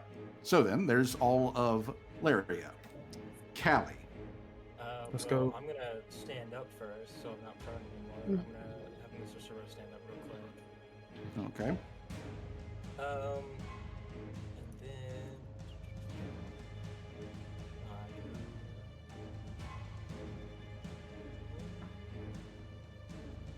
And then what would be a safe distance? I'll move there. I'll Okay. do another action resource move here, and then Callie's gonna shout out, and I'm gonna come back at this thing. It's like, I'm still alive. I'm not done with you yet. Kelly just got beat with that thing. I'm still alive. It doesn't. Bitch. What is? So, what race is the guy on top of the bomb? Like the guy riding the bomb? It's like, what's his fucking race exactly? Well, when he first appeared to the party, he appeared human. He's obviously not human, but to figure that out, you do actually have to use an action and Okay, I'll make use- a nature check. Oh, a nature check. Oh. Let's go. All right, and that's good enough. This thing is a Stygira. It is also an earth creature, much like the bauble beast. But specifically, it is also a fey creature. So it is a earth fey creature. It has the ability to, manipulate earth. It has special abilities that it can through gemstones. It has a craving for gemstones. It can also sense gemstones around it and all that sort of stuff. They are known to be incredibly physically resilient. But like all fey creatures, they do have a weakness versus cold iron. It doesn't have eyeballs specifically, so any effects that require that have like the visual tag, it's immune to those. Also, it has some sort of strange relation to being petrified, so it itself is immune to being petrified. Oh, also, it really hates bright light. Good to know. Bright light does fuck with this thing. Oh, damn. Callie, you should have dragged me on with you. I didn't know. I know you know now. Well, you know now, and you can share that information with. Yes. But Callie, Mr. Servos had to use an action to stand up. Callie gave Mr. Servos an action to move. Yep. Callie then used an action to identify the Stygira. I'm gonna throw a blight bomb at the same wound that is currently sizzling and hot. Okay. Hopefully to make it worse, if I can. Fire a blight bomb. Doom. Grenade. Boom. Grenade out. Grenade out in fucking deed. All right. So, boom. It takes poison damage. Okay. Okay, so it takes. Also take splash as well. It does. The Bobble Beast, as stated before, does not have any like special resistances, even though it is a creature from universe. Arthur Yeah, so it does take poison splash, and it bellows out like ah, that shit stings. Dr. Tremors, do the thing. He's gonna throw a bottle of lightning to maybe be like a big flash for this thing. Okay. Flashbang him. Can I just do rat with a gun? Yeah, just do rat with a gun for an attack. Rat with a gun. Well, it didn't happen. Well, it doesn't hit it directly, but there is a bright flash, which means that the Stygira now has to make a save. No,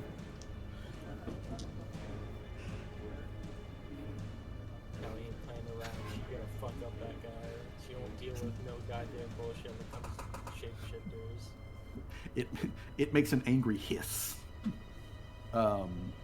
Let's see here. Next up will be.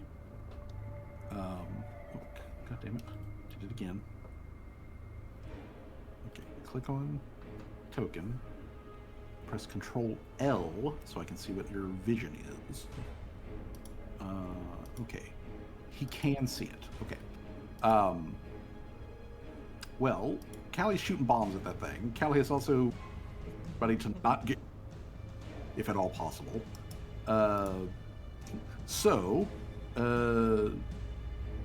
Sirhan's going to drop his earth stuff. So all of the like floating pebbles and bits and dirt of what rotating all just drop to the ground, and he's going to step over this reach through, grab his pack, which has his crossbow in it.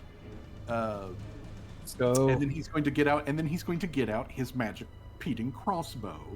So he makes a machine a gun. move, and then he makes 2 item interactions to get out the machine gun. That guy's dead, which means we come to Gopo. Gopo is going to scuttle over here next to Laria, and then he will split. Scuttle. Good job, GoPo. He scuttles, and I'm then so proud of you, Gopo. All right, Timothy. Tim slaps a button on the backside of his hand, and 2 rockets appear on the bottom of his feet that just go, and he launches into the air. and him and Brick will fly. Brick has rocket suits too. Brick will. The dog Brick's has feet. rockets. Brick's feet just like. Yeah, Brick's robot dog feet just transform into rockets, and it's like I forget what the name of the dog is from Mega Man. Oh, that. Zero. Yeah, I guess. Rush. Rush. Zero is a mat. Oh my god! All right, I'll stop. I'm a Capcom fan. I Sorry. feel you. My bad. Okay, but the dog's name is Rush. Is that correct? Yes, Rush. Rush. Okay, so quick question. You just used the reskinned. The reskinned popcorn. flight potion. Mm-hmm. Okay, all The right. So reskinned flight potion. okay, but it does actually give you flight, as in like an actual fly speed, Yeah. right? Upon drinking this effervescent concoction, you gain a fly speed of 40 feet 1 minute. Okay, and that means I need to go to the measuring tool, and I need to go to make this a circle. And let's see here. All right, well, that is enough to hit. It's enough to hit Brick. Okay. All right, so when Brick does get within 30 feet of the guy, Brick does need to make a saving throw. He's like, All right. looking for him. He taps it again. Okay, so that saving think- throw is a fortitude save, DC 25. Rocket Corky. Rock. Rocket Corky. You guys are really good at telling this guy. Brick goes, "Vroom," and Tim goes, "Yeah, you tell him, Brick." Now Dog just goes, the thing is this has different effects. Okay, so it turns off Brick's flying. Oh no. Even on a success, it turns off Brick's flying. Brick, however, does not take any damage. He basically his like engines just sputter out, and then he like lands without any particular problem.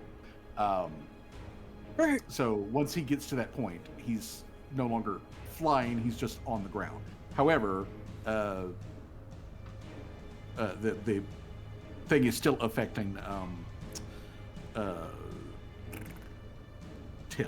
That area.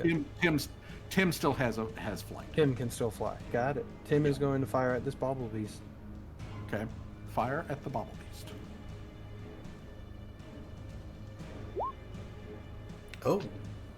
Take that, you bobble bitch. Okay. Holy shit. Kaboom. That is a earth-shattering kaboom. Not a If only it was crit, though. If only it was a Now he critical. Now he grabs her ears and is like, holy shit, warn me next time when you're gonna fire that goddamn thing. It is fucking cannon fire, and every I single was time gonna it say, goes, more and more I snow bet. falls off the edges of these ledges. I imagine he fires and like all the water inside Mr. Shervos and like Cal's apparatus just shakes violently. that would be, it's okay, that's 4 shots. I got 4 more left in this magazine.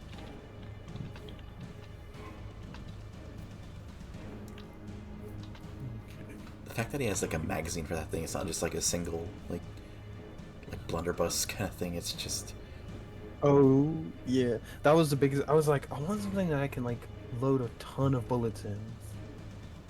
And like the barricade buster just so happened to be one of those things that I could do it with. The only thing is, it's an advanced weapon, so I don't get my plus 16 to it. Because with my revolver, I get plus 17 to hit. If only I had plus 17 to this barricade buster. I mean, you're still fucking hitting every single. Oh, I'm beefing these dudes. oh, did it just get brighter? Oh man, I Oh. don't like this. Nah, I got darker. Oh, It's getting dark. Something tells me those clouds are part of the reason. Yeah. The Yeah. swirling pattern kind of. Oh The- god, the- it's shaped like an eye. Wait, huh? Zoom Yeah, out. It looks like an eyeball. I can't. I'm still inside. I can't see outside. Oh, you're right. I'm literally oh. standing in front of the door. Yeah, it does. Oh no. Mm. That doesn't Spooky. seem good. Huh. I wonder who this could be behind this. I wonder. Also, Tim, because Tim is blind, would be able to see Oh this. no. So let's see here. There's a second stage to the fight. He tells us. Oh man, I was noticing those earlier. I was wondering. Oh my they were, goodness gracious. What? I was seeing those things earlier. I was like, what the hell? They kept popping up, but I thought it was going crazy. But out of the drifts of snow, Tim, you see various humanoid figures. They don't really have like defining features because they're still covered in snow. But they are there. So, okay, so you use the item. You and Brick moved. And I Brick, shot. Brick dropped down and you shot. Okay. All right. So there's all of Now those just- things. Just real quick, do I feel like if Brick got out of that range, he could fly again? No, he has been denied flight. It just killed his engines. Got it. Yeah. It has just killed his engines.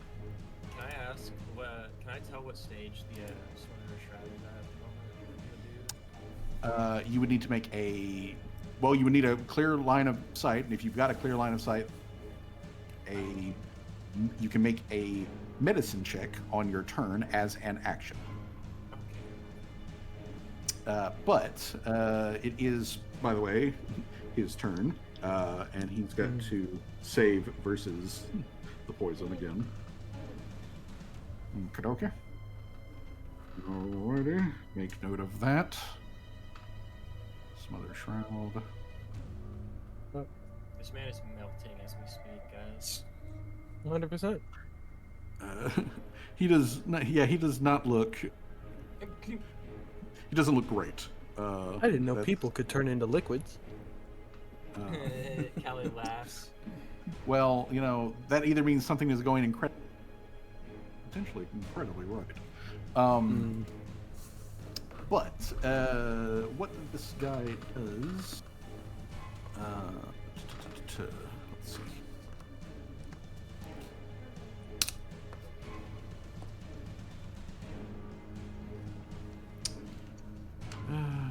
You have so many useful abilities, my dude, but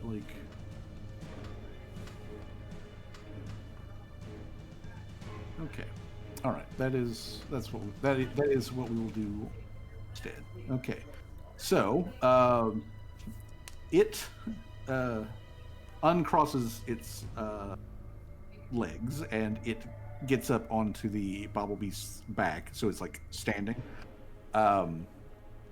And it points at Tim. And Tim, what is your AC? My AC is 26. 26. Okay. Alrighty. Let's see here. One of its sharp, bony, elongated fingers detaches and shoots like a little rocket over at you. Rocket finger. Rocket finger. So this is going to hurt. Oh god, I was just kidding. Wait, I'm sorry, it was a joke. Okay. All right. I'm about to completely remove all of that heat. No, Oh, mama. That's not good. Larry worked so hard on that. I know. It's bad. Okay, so hold on. Oh my. Okay then. 20, 30. Oh, no, I don't like the sound 42. What? 42 piercing damage, and I need you to make a DC 25 fort save. Oh god. Okay. Okay, there you go. Okay. Cool. But you do still take 42.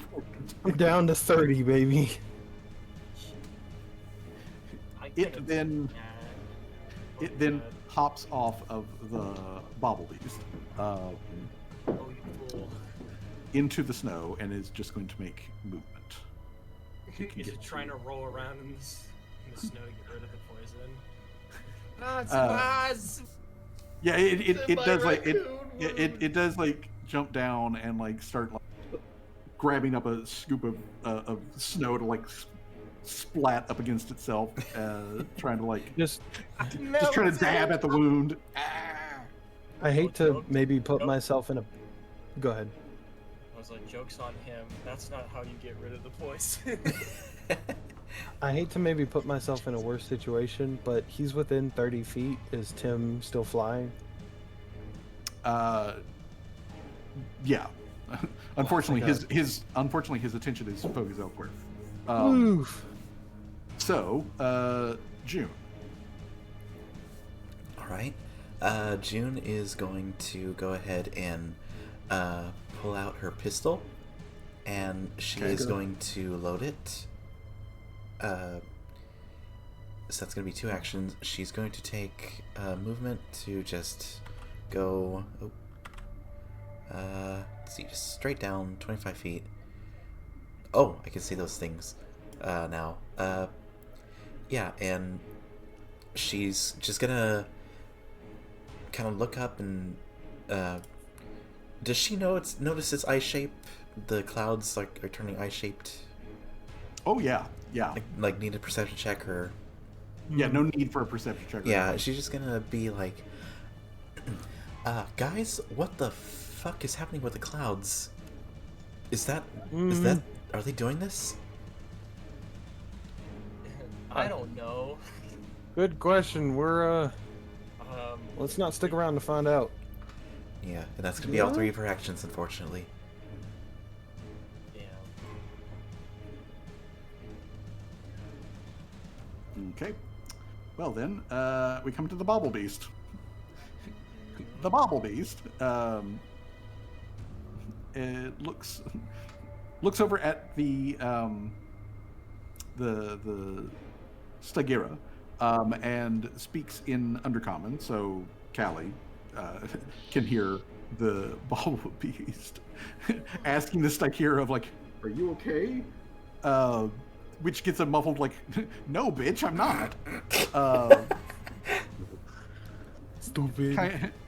Kind of like thing. So the but the Bobble Beast, but the Bobble Beast also like looks up at the sky and at the clouds and whatnot, and it makes a like low sort of like grunting noise and then proceeds to like climb up here, and when it gets up here, Tim, you'd be able to see this, but like when it gets up here, it looks startled to see these things.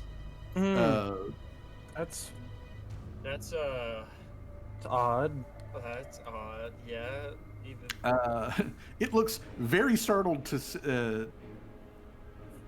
see them, but then it turns and it looks over and it says again in Undercommon to the Stygira, "Those things are back."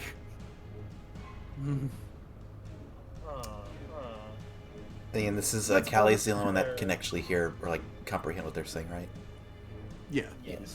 Callie's the only one that can comprehend that, but I would say though that from the tone of the voice though of just like concern, surprise, like that sort of thing. Like you're getting the tone. Schwag. I am going to take a step outside, and I think Oh fuck! Why is the sky turning into an eye? Yeah, he's gonna see it. 5, 10, 15, 20. I'm going to look up, and I'm like, Mhm. that's weird. That is indeed weird and fucked up. And I'm Odd. going to do a. Would it fall under Arcana or Occultism? Arcana or occultism, either or would. All right. Once again, Arcana is my highest one. What I get? Okay. The ritual has reached its second stage. I don't like how you say that. Amongst other things, your Arcana would let you know that very likely something is directly viewing this location remotely. So this is kind of like a gigantic version of a clairaudience, clairvoyance kind of like effect. You telling me the eye is somebody looking at us? Yes, like the eye that's representative in the sky is representative eyeball. Somebody looking at us. Woo. I wonder who it could be. I actually so- wonder. I actually do wonder who it could be. So that was 2 actions, and I was for my like, final Action gonna move, add- action thing. I was gonna ask, didn't something similar happen in like Off? Or was that different? Vaguely similar, but not the same thing. Not at all the same thing. Is it a neutral, malevolent, or benevolent thing? And would I be able to It tell is. from my roll? I would say that you can tell that it currently neutral. Neutral. Oh. So it's an observer, which I guess makes sense. Yeah, it is very much a neutral observer at the moment. Before I make my final one, I'm looking up at the sky and I notice the eyeball. And I'm gonna do the thing where, like, you know, you point your index fingers at your eyes and you look back at the person. I see. Watching I see you. And then for my final action, I'm gonna pretty much stand right Go next to the post June. that his master was committing to a ritual or some shit at the ruins. Oh, it does. And whoever his master was speaking in Cyclopean,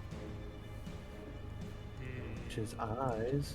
You are right, actually, yeah. Singular eye. Could just be their master watching us, When, keeping an eye on Gopo since Gopo was bringing back the stone. Oh, I'm so disappointed in you. That's the thing that the master says. What are you doing? And yeah, for my final action, I'm just standing right behind you. I'm scared. Yeah, the Sokka thing. Okay. All right. That thing's dead, which means we come to Gloria. Gloria. Like she spares she spares like a glance at the sky, and she's going to kind of come over here next to Swag and Jade over here next to June, and she points her Tetsubo over there at the Stygira and the Bobblebees, and she's like, "Are those bad guys too?" Yes. Wait, so June can see like this. The incline isn't too steep enough to not see these guys, right? Yeah, June wouldn't actually be able to see those guys. You would be able to see the Bobblebees up here, and you can see, I believe, through the trees, the Stygira, Yeah. who is very frantically trying to like pat snow into an open wound. The creepy magic man throwing snow in his face we're against, but the big statues out there, they haven't hurt us yet. Hallie would say, the big statue things out there, whatever they are, those two creatures over there, they've seen them before, and they don't like them. So don't hurt him yet. No, okay. And then she will carefully step her way over the Giant corpse of the giant she killed. the bloated corpse of the Cyclops, and she will make just her move to get sort of like caught up to where Callie and Brick are. So You're gonna have to toss me. You can take the Gloria elevator. What is But everyone talking Gloria Express, bro? Like, Him doesn't. Brick might, because if she can chuck Brick at this thing, he can absolutely grapple tackle that. Just So throws Laria's the just dog like a also missile. moving over here. Oh, hi, Laria. Hello. Just doing the mushroom shuffle. Yeah. We got back squad and front squad. And she would just say like, "What's going on over here?" Besides the weird like thing that's up there. Some whack back body stuff. Yeah. And I'm guessing we're not attacking at the moment, so. Oh, definitely are attacking those. Or definitely attacking the. We fighting these Yeah. two. We're fighting these Okay. two. But not these. I'm not attacking those statues. So yeah, this is just 2 actions to move over here, Okay. so I can like at least see what's going on. And hammer fire.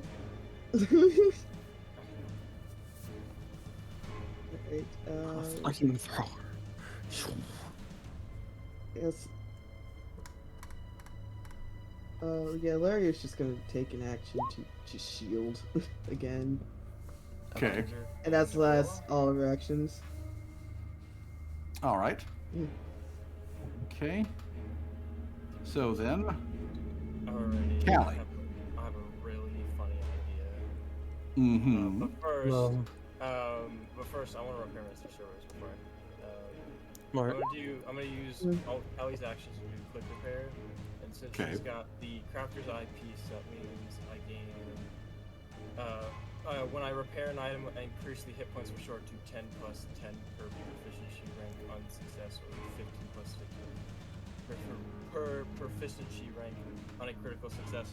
Which I still have no idea what that means. What does that Well, mean? okay. So that means like basically there are 4 ranks. Although when the Mythic book comes out, there will be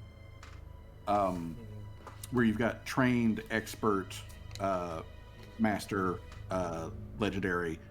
So each one of those is one proficiency thing. So trained would be 10, master or expert would be 20, master would be 30.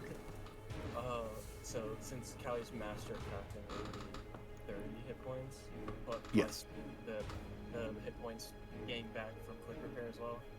Yes. Okay, well I'm just not gonna do the math because then he's already up to full health already. Yeah. Wank.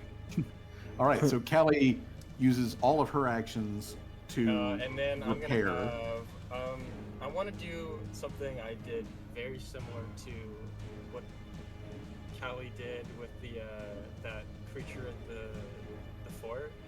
I'm Mhm. gonna explosive leap into a shield bash.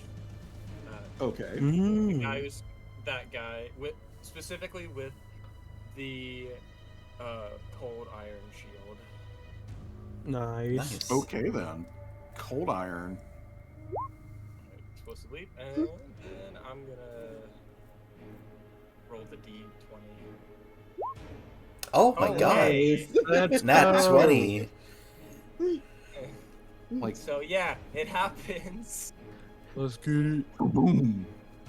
Just shield dump this guy. Okay. So Just a then, missile. we need a damage. And what? Shield bash damage. Shield bash. Would that just be like? How would I do the shield bash? Let's see here. Shield bash Shield push. is unless you've got a something with it. It's a base D4 bludgeoning plus your strength modifier.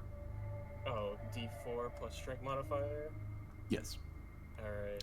but it is also cold iron, which is versus Yeah. cold iron. So I'll roll the D4. The strength modifier. Mr. Service strength modifier is 6. Okay, so D4 plus 6, and then the weakness triggers. Okay. All right. Yeah. So that's 9 flat damage, and then also takes the weakness, which is this thing has a weakness of 5, which means he just takes 5 more damage. Nice. Boom. All right. Let's see here. Quick question. Is Gloria hurt? Gloria's got like a bruise, but it's already salve. I got you. Okay, so Callie dumped everything into repair. Mr. Servos launched over there and just came down on top of it with the shield. So, boom. So that's Mr. Servos' action. I'm gonna have rat with a gun. whatever he was shooting at, he didn't hit it. Yes. Well, I can't be mad at you. That's some I can't be mad at you, I can't be mad at this rat with a gun. sweet child. You try to be bad. Okay, can you see from there? Yes, you can see from there. Okay. So Sirhan is going to repeating crossbow. He is going to fire at the guy. So let's see here. Repeating crossbow. What's the range on that? Kaboom. Oh damn. Dang. 120 feet. 120 Sheesh. feet. Yeesh. Hey, look, Sirhan, don't mess around. Yeah. And actually, when he pulls the trigger, those of you close to him can like a little bit of a tug going along with the shot. As when he does this, it manipulates gravity. Oh, Really? goodness. Let's go. Oh, that's right. He's descended from genies. Yeah, I keep forgetting that. he's descended from Earth genies. Yeah. So, Sick. yeah, bam, he hits the guy, which means he does. Let's see here. Unfortunately, it's not cold iron, but he does do still considerable amount of damage. Let's see here. Boom. Okay. Wow, this guy's getting close to bloodied. All right. So close to bloodied. Okay, so he had to make a move to get A there. new That's one action. follower. Uses an action to fire. It's a repeating crossbow, so he just repeats. A Manus potion. Thank you so much for the follow. Let's go. Do That it unfortunately again. is not. That unfortunately is going to miss. Welcome to the game table. We're But currently that's in our campaign. 2 shots. Let me make note of the fact that he has used 2 bolts. There we go. Okay. All right. Golpo unsploots in a new location. Golpo, unsploot yourself, please. Unsploot. Unsplit. Oh, He unsploots from the snow and the bush. June kind of like flinches. Like, oh, jeez. Yeah, but he unsploots. And let's see.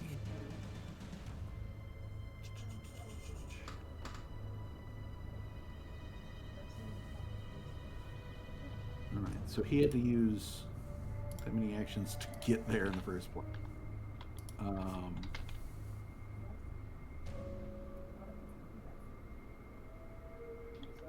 Okay. All right. So Gopo unsploots next to June. Says something in a like garbled voice, reaches out one of its little like bone animal claw finger and like touches June ever so like gently on like her leg, like doop, as it like mumbles something and then like gives her sort of like a vague like thumbs up.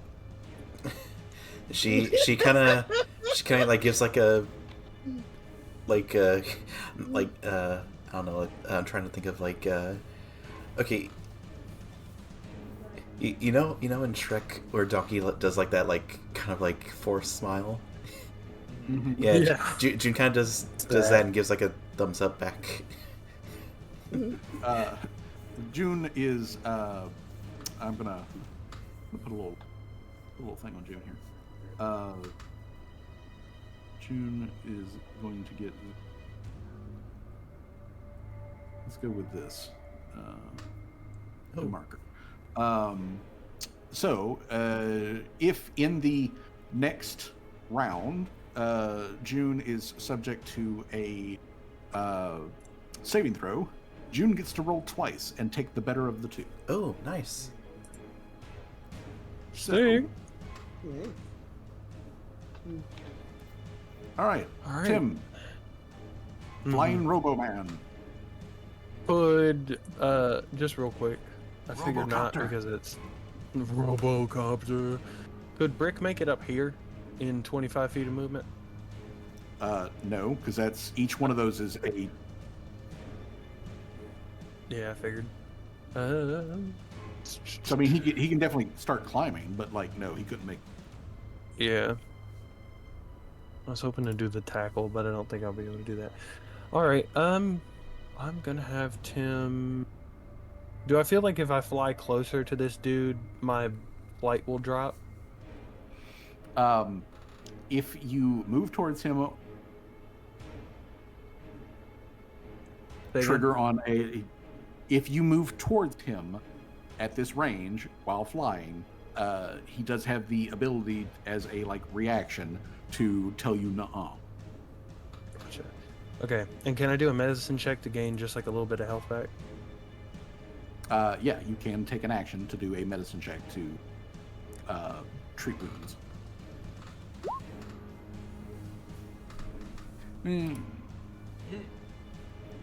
Well, you know what? We'll skip it this time, but actually, frankly, you would have to be directly in order for you to do that, because that is one of those things that treat wounds has to target someone else, and because you technically count as two people, you can do it, but you would have to be physically next to Brick to do it. I'll let it slide this time. Gotcha. Thank you. All right, so to just a quick roll that here.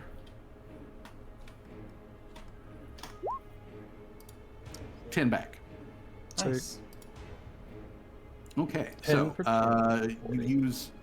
All right, so it's an action to pull out the tools, and it's an action to actually make the check. So that's 2 action. What's Gotcha. Tim's third action? I'm gonna fire on him. All right. You're currently holding tools in. I'll One just drop the hand. tools. Okay, so you drop the tools. Lori's like, why is it raining Band-Aids? Boom. It's one of those. It's All one of right. those like bags with like the red and like the Yeah. white cross or whatever. It's a Swiss flag looking thing. It's like it's fine. Yeah, it just drops and lands on her head. She's like, all right, but 27 hits. Dick. Kaboom. All What are right. you aiming for with that? The Bobble Beast. I almost said Callie by accident because you said something. I was like, Callie. I mean, Bobblebees. Bubble Yeah. Beast. You better not be shooting a bunker buster at me, you fuck. Buster.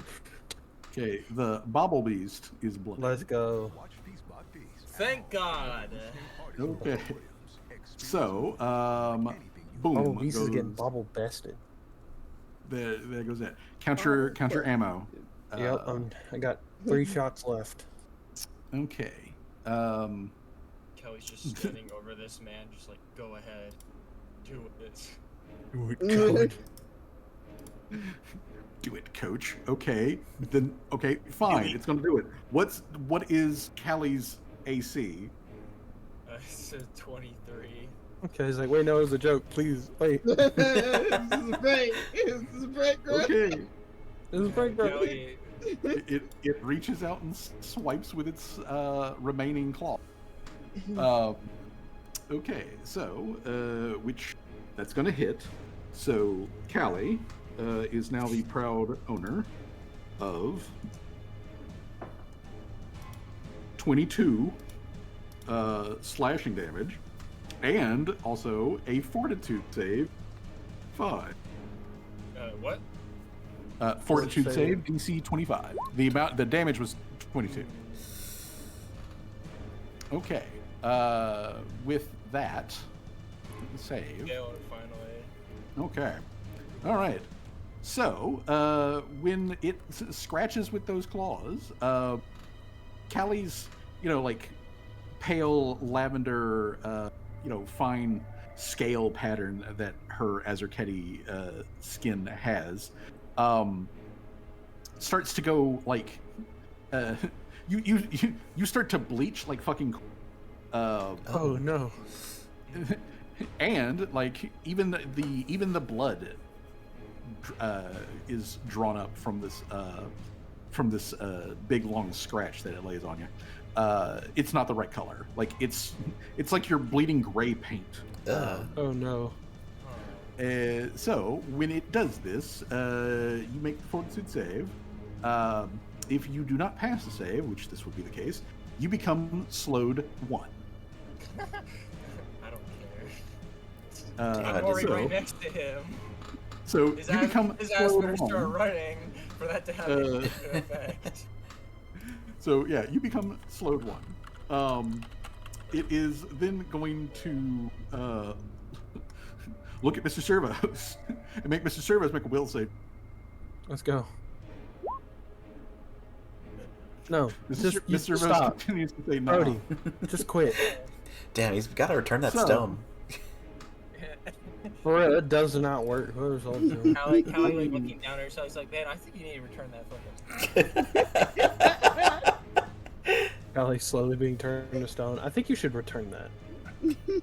That's the smartest thing you've said yet, Fishker. Honestly.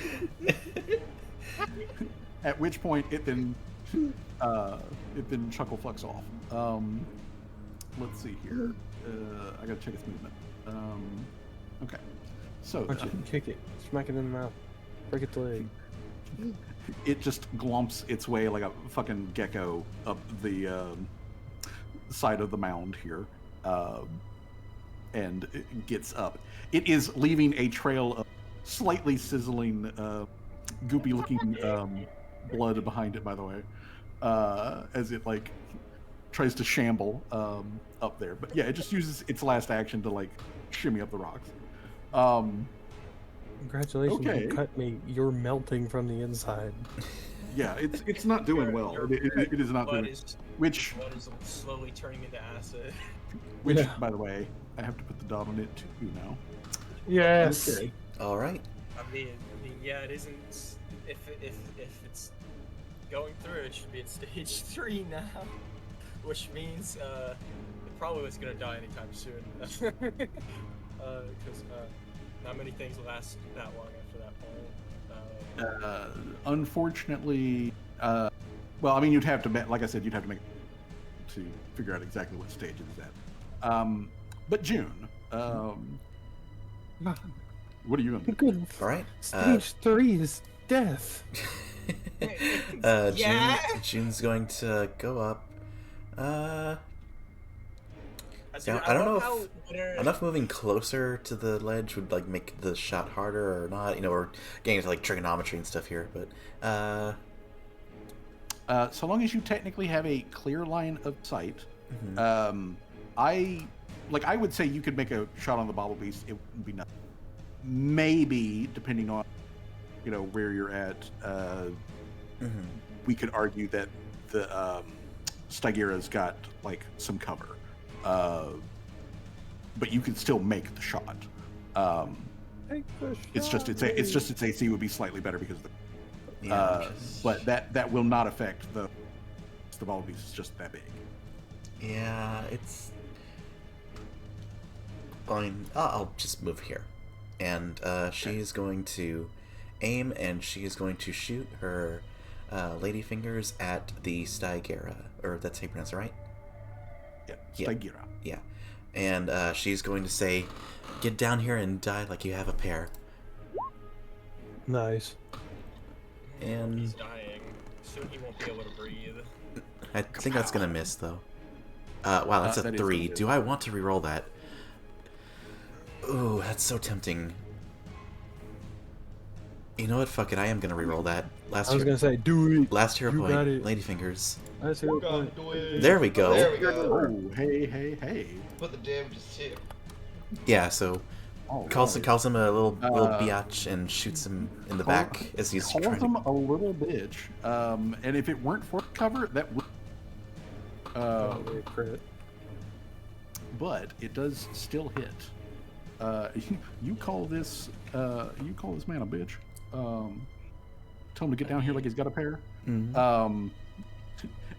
And shot like rings out, and cuts through. You know what would have been clothing beforehand, but now when it shoots through, there's like a trickle of blood and everything that comes out of it, Mhm. and it So Papa it uses it one as well. it leans over the edge to look back down at June, and like it wiggles its like elongated fingers, of which now it only has 4, and it's like, No. I've got more than a pair.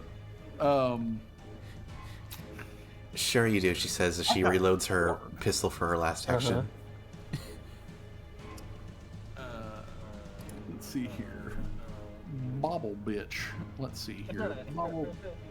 The Bobble- the bobble Bobble bitch. bitch, right. Let's see here. The bobble bitch. The awful wobble bobble. Okay. Quick question. For Callie. What is Callie actively holding in her hands? Actively holding? Yeah. Uh, What items, weapons, or anything like that Callie holding? probably the bomb launcher. Okay. The bobble beast opens its mouth, folds its tongue to like make like a tube Oh. shape, and then like squirts something like something that smells vaguely like pine salt at Callie. So Callie, first of all, your AC. Yeah, it hasn't changed. 23. 23.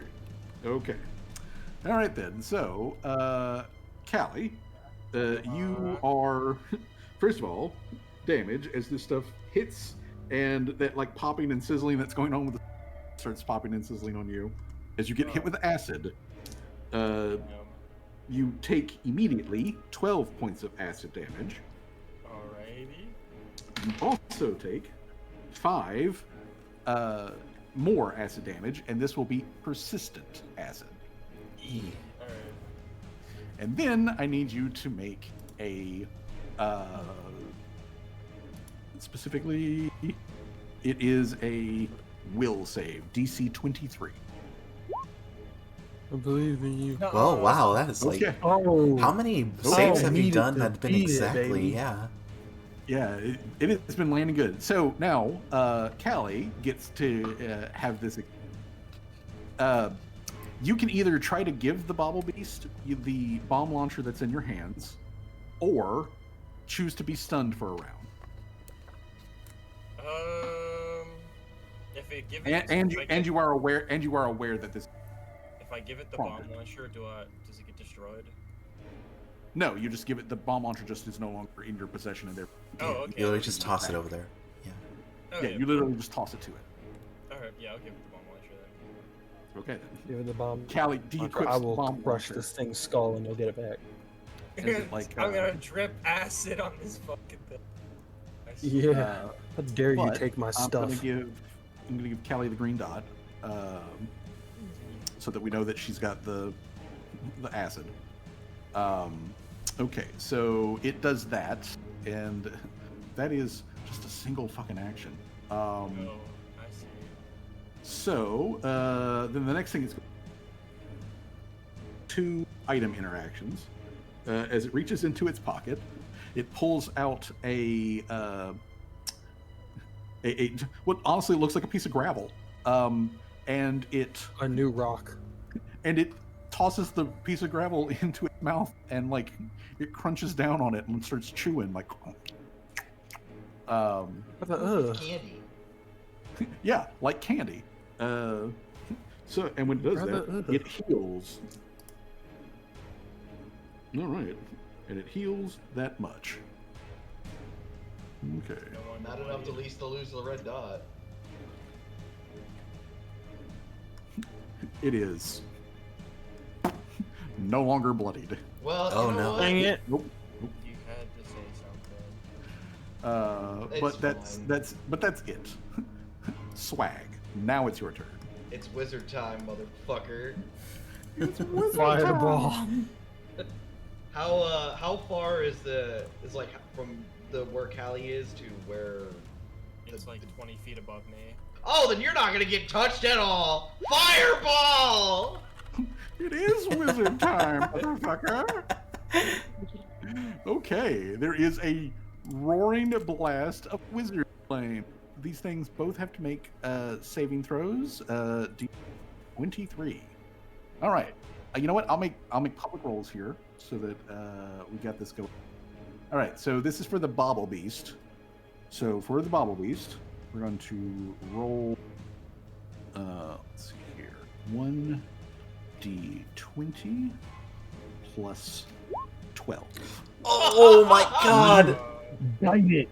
Bite it. Well, okay then. Congratulations. That's a crit fail. That's 52 damage. No way. Holy crap. Unfortunately, no, it doesn't work that way. It takes the full 19. Yeah, I remember meat beats. Well- So it's like, yeah, it has to be. If it was a 12, that would be a crit fail. Oh, penis.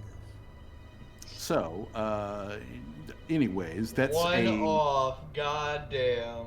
That's No, at least it's You would bloody incinerate again. that thing. it is very bloodied. But now we go to the Stygira.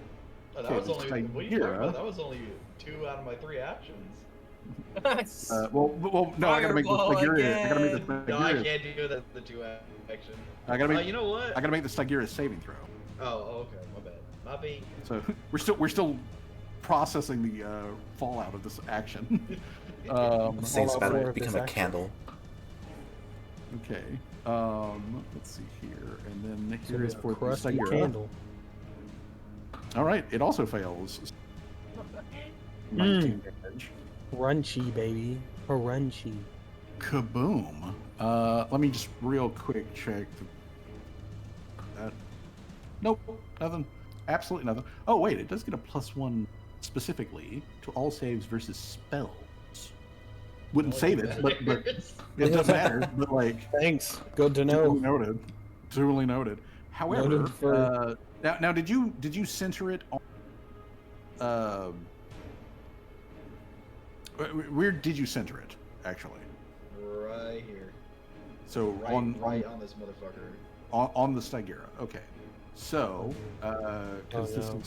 this is important here. Let's see. If it hits the statues. We're going to do circle, snap to corner. Yup. Uh-oh. Okay. All right. Well, Okie dokie. Just had to check. We'll hop. So, anyways, you've only taken 2 actions. What's your third? Yes. What did I do? it's fine. You don't know yet. You know what? For my final action, I'm gonna move right here because that's 20 feet. Okay. Okay. All right. Let's see here. Gloria. Gloria looks back at Swag as catching up with everybody else, and she says, "Please don't do that when I climb up there. I don't like fire." I don't like fire. I don't like I'm sorry. fire." I'll try not to. And then she's just going to push these like trees aside. I'll get her to there, and then it'll take her another action to get up. It'll take her another action to here. She pats Callie on the head as the acid is like burning her skin. Yeah, she sprinkles Callie with like snow. Like It's hope that all. helps. Wait a minute. Funny. Hold on. I was gonna say, Miss Gloria, need action to get up there? No. Well, Gloria would require 3 of her actions to like get up here, which is what she's doing. I was just checking to see because like at some point in the past, I had given her like a ability that specifically like got rid of persistent fire and acid damage. But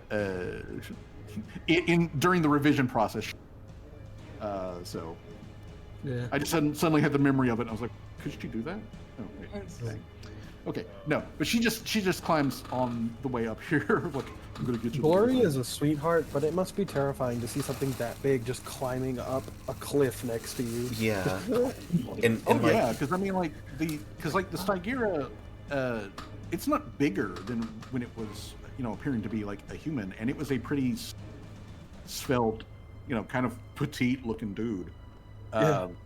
And I so get it. yeah, she is not quite twice his size, but yeah, she just looms as she like climbs up onto cliff face next to him. She completely dwarfs him. She spares a glance at the like statues over here, but she just otherwise is moving up to get next to these guys. I wonder if Gloria will ever get frightening presence. Just like he's caused with frightening condition by just being close to people. Technically, she can get that. Laria.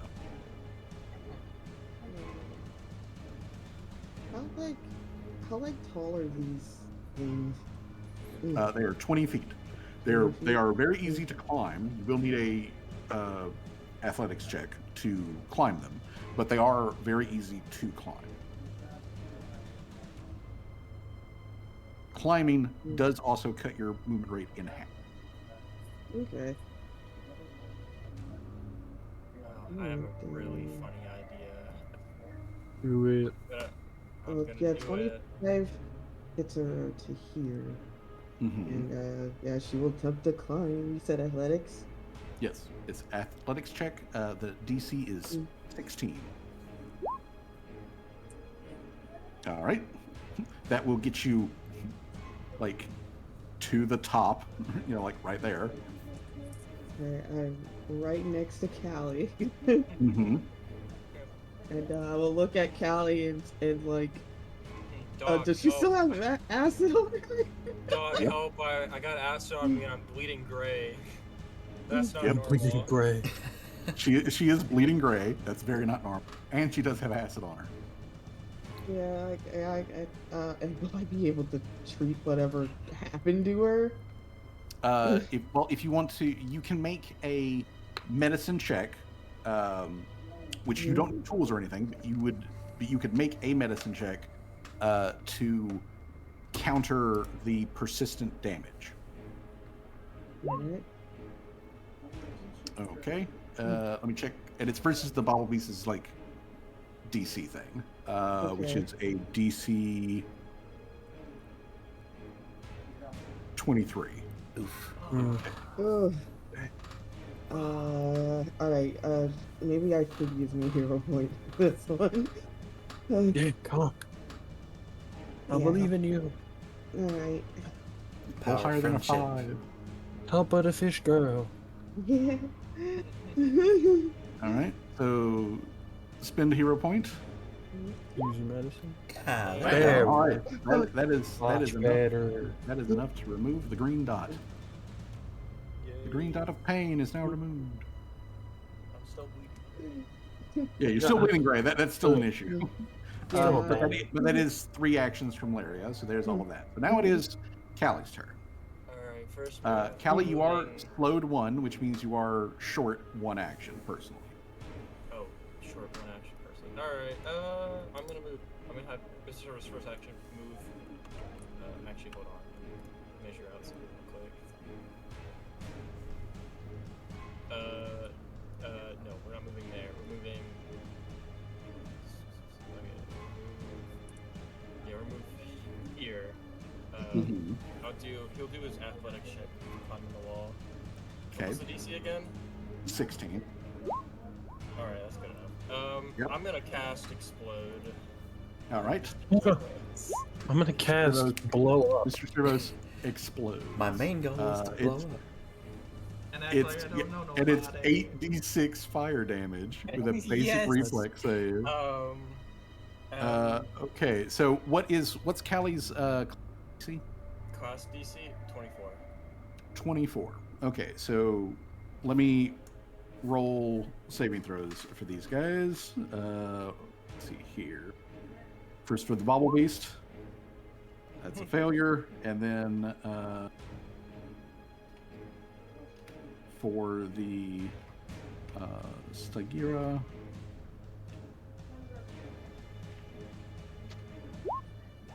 That's a failure. Okay. The GM's having bad luck with his rolls for once. Is it? Okay. Wait, isn't it? Give me That's give me crit failure, isn't it? 8d6. On a critical failure. The critical failure in this case only applies to your Yeah. check. Okay. Well, I'll do. So I'll do first the- of all, you I'll need to roll the 8d6. 8. Yeah, the 86. Hold on. Roll. So it's just roll. Yeah, just slash roll space 8d6. Roll. 86. Oh, that's still pretty good. That is good. That is actually good enough that I could ask you, what do you want to do with this Bobble Beast? Because Let's go. the Bobble Beast is no more. Oh no.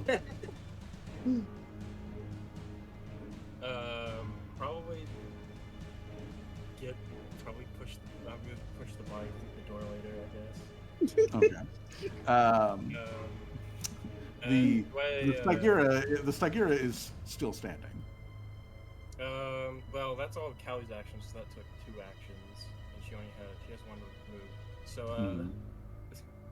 Mr. Servo, sorry, Dr. Tremors, throw a white bomb at that guy.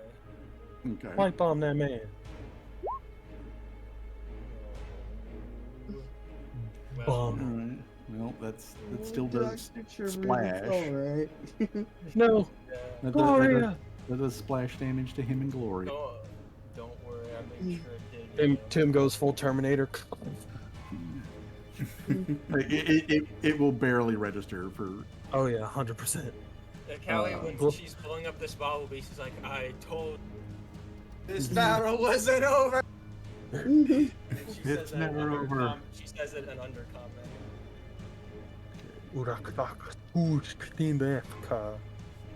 Something like that. I don't know. Hey June, duck. Huh? As Sirhan comes up behind you with his big ass mechanized She crossbow. she like half turns like huh, and then just like, immediately just like shuffles out of the way of like the barrel.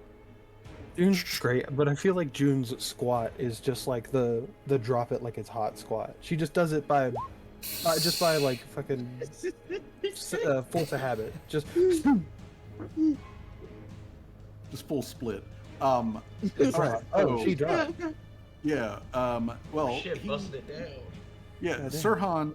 Sirhan comes up, tells June to duck, pulls around his, battle crossbow, and he hits the Stygira so hard with this bolt it flies over and bounces off of this half-buried statue and then collapses.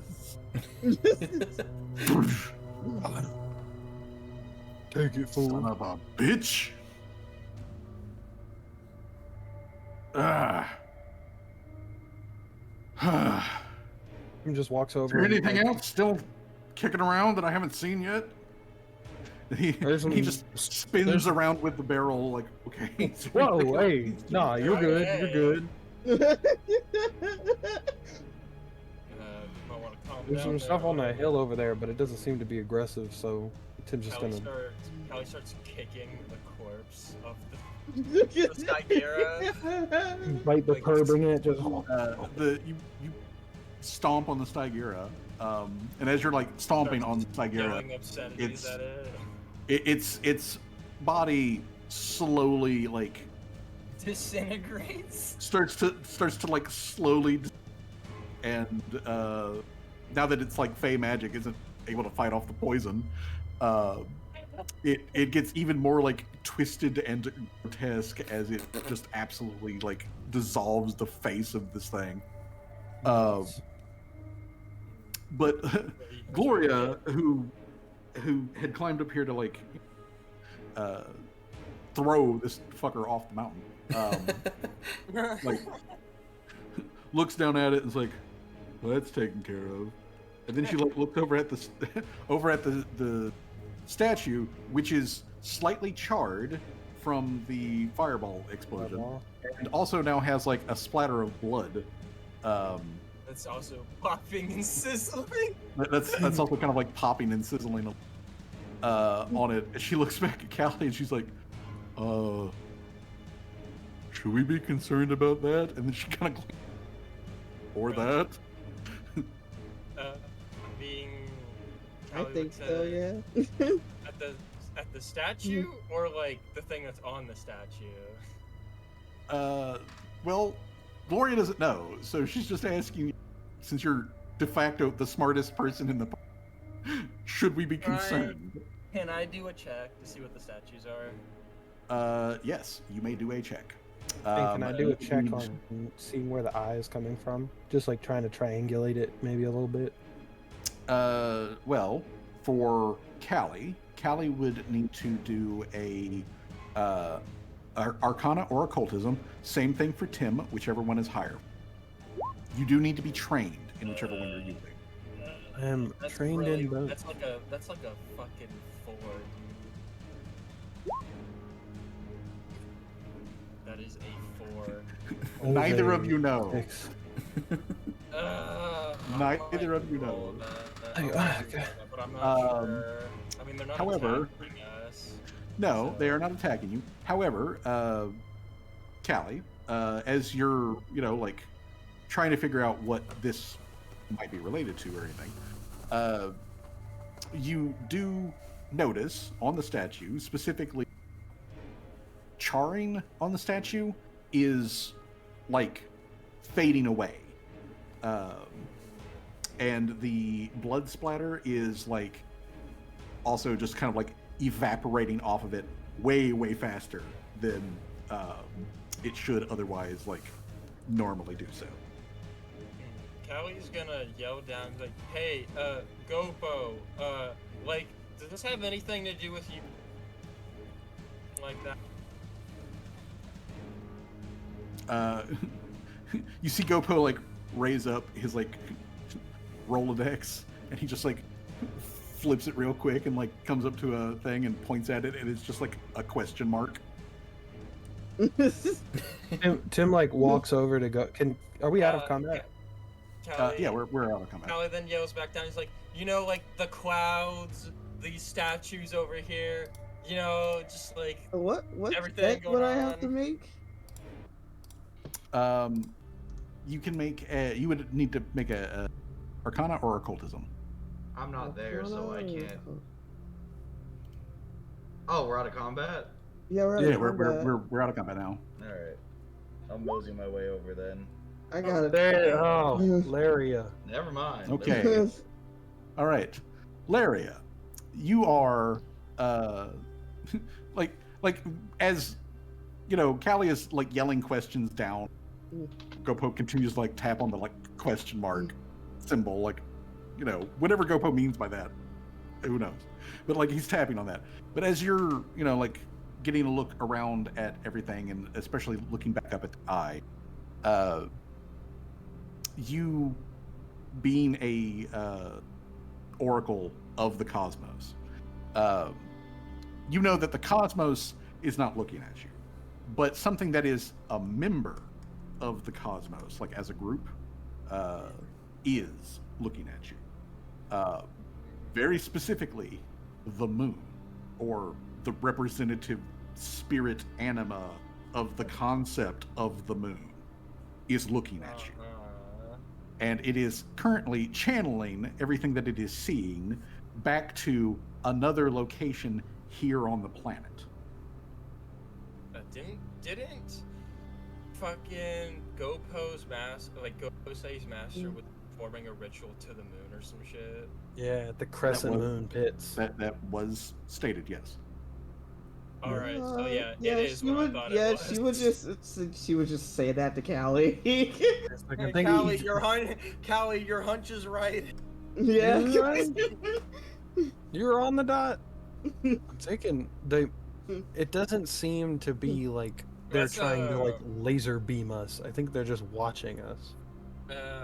It makes sense though, because like Callie was like hearing them over. Callie would then say back to like, okay, well that Callie would say back to Lariat was like, well that makes sense then, because they said in Undercommon that the Bobble Beast and the other guy who's currently a piling sack of. Is it just me, or did the walls disappear? Oh, I turned them off. Okay. I turned them off so we can. I was gonna say, whoa, hold on, whoa, Transformer. Since combat is turning into monsters. Yeah, since combat is no longer a thing. Yeah, I was gonna say, what were you saying? Yeah, Callie's gonna say it makes sense because in Undercommon, the Bubble Beast and the other guy who's now a sizzling pile of acid, they said in Undercommon they had seen these things before, and that they did not. The way they spoke, they didn't speak very kindly of these statues, meaning they've probably run into them before. Yeah. Would Larry know if like that's like a good thing or a bad thing for us? That's like well, we are escorting Gopo, right? Yeah. Yeah, that should you be are. a good thing. You are Yeah. escorting Gopo. Callie's like, huh? Oh yeah, I was back to the GM now. But yeah. I mean, assuming that this comes from Gopo's master or has something to do with Gopo's master, he's probably checking in on Gopo's progress. You know, and like seeing what you guys are doing. That's probably what. Can Tim fly like right here and be Laria in front was of the saying statues? like that seems to be likely the case, that whatever it is probably just checking on Gopo like that. I have to ask, are the gems that were covering that guy, are they sizzling up in the acid that is his body? Well, as his body like very rapidly degrades, they're popping loose. Like they were embedded in him. Loose change. But yeah, You gotta smack somebody so hard, change flies out their pocket. But, Scott Pilgrim has. But, yeah, he has. But yeah, so several gems are left Stygira, and as far as the Bobble Beast is concerned, it had in one of its pockets what It has pockets. It has pockets. Yeah, it has pockets. I told you it was wearing clothing. Okay. Yeah, it is wearing clothes, and it has because the photo, it's naked. Yeah, in the Also, photo it's naked. apparently very female. It is Whatever that quite means. quite female. Callie's like, Jen wants to climb up doesn't there. matter to me. Like, We're shoving that thing through the door. Guys, help! We gotta push its body. I mean, what is I cannot remember the name, but the Omnic robot that's in Overwatch. That's a centaur. That. Osisa. Osisa or something like that. I forget what the character's actual name is, but like, if you picture that character, like how big they are and how they move, if you've ever played the game or seen that, that's kind of what you're looking at with it comes to the Bumblebees, except instead of a robot, imagine an iguanodon. And the front part of it is basically like an armored dress that it is wearing, which does have pockets, and in each and every one of its pockets, it has a shitload of jewelry. Hey. And one of those one piece of jewelry is what looks like a necklace, like a very relatively simple necklace that is made out of silver chain, but then has these again what looks like rough pieces of like gravel as beads that are placed into it. One of the little holders that is empty because it did like pop one out and then like munch the on gravel. Pop the bean. I mean, you can tell that the gravel looking stone is not like hard and heavy like an actual like piece of gravel would be. Like it is still very firm, but you could probably with a little bit bite down on it. So yeah, it does. There's just straight up gems on the. Can There's I a whole do bunch of, detect like- magic to see if he's got like anything magical based on the people Yeah. going by? You And while totally they're doing can. that, can I give one of those pieces of gravel to Brick? Can I just try and feed it to Brick? I mean, you can try to feed it to Brick, yes. Brick, try this. Okay, so as far as magic is concerned, the necklace that has the that he's trying to feed one of the little beads to, that one is magical, and the gem that was inside the Stagira's hand is also radiating magic. It might as well not be. You can chuck that thing. You don't wait. Yeah, it might as well not be like that. So what was it? A petrifying gem or something? It is well, actually, it's a fear and terror of being petrified. Oh, that shit's fucking useless. Garbage. It makes wonder you that. scared of being instead of actively doing it. That's like me holding up a Nerf gun saying, "I've got this. It's fully loaded." Well, here's the thing though. Like, so the Stagira has the ability to, petrify people, which, like right now, Callie is current. Trying to push through the workshop door. But the save for if you're scared of being petrified, so it would hit you with the thing to make you scared of being petrified, which does cause the frightened condition, but it's also specific that if you're under this frightened condition and then you get hit with the with an effect that would petrify you, that the DC for the save versus the petrification is worse. Imagine not being just generally fucking intimidating and not. Yeah. Man, this like, guy tried. I just do a funny intimidation check and I just make a silly face. Callie looks at you and is like, "Dad, you've died like 4 times already." Who's counting? Callie is. Now, technically speaking, the gem just needs to be held and then like presented towards your target. You do need to be within 30 feet of it, and since you're not a Stygira, you can only use it once per day. Oh, well. We could but- probably use it to fetch some coin at least. I was gonna say we could sell that. Yeah, you can just sell it. Okay, so Wait, hold on. Tim. Don't I have enough? Tim, since you were shoving a pebble down Brick's throat, I'm gonna need Brick to. Brick's gonna have to make a break check. It is an athletics check. The DC is very low. It's DC 12. I was gonna say, Brick is made of stone. crunch. So when he crunches this, it acts like a healing potion. It's basically rock candy of healing. Nice. And there was a total of 6 in here. Now, obviously, there's 5 after it ate 1, 4 after Brick. But Brick does get healing. So let me roll for that. Which means Tim gets healing. Yes. Yeah. I did want to. Ooh. Oh damn.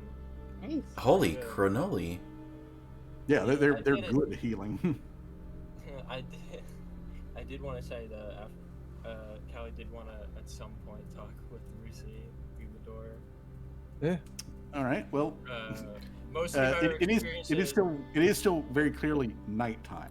Yeah. June's gonna look And at the. you guys do now have a couple of buildings which are perfectly capable for y'all to room in. So we won't be sleeping out in the cold? I'm still gonna be shoving the Bobblebeast's corpse through this workshop. Yeah, Tim will help. Tim will try and like finagle it in there. Just like kicking this thing down the step. Like It's very much like trying to get a sofa around a night. Wrong angle. Wrong angle. Yeah, no, hold on. So it takes some wiggle wobbling, but you do eventually get And then she's gonna Bobblebee. collect. Although as soon as the Bobblebeast like starts coming through the door, like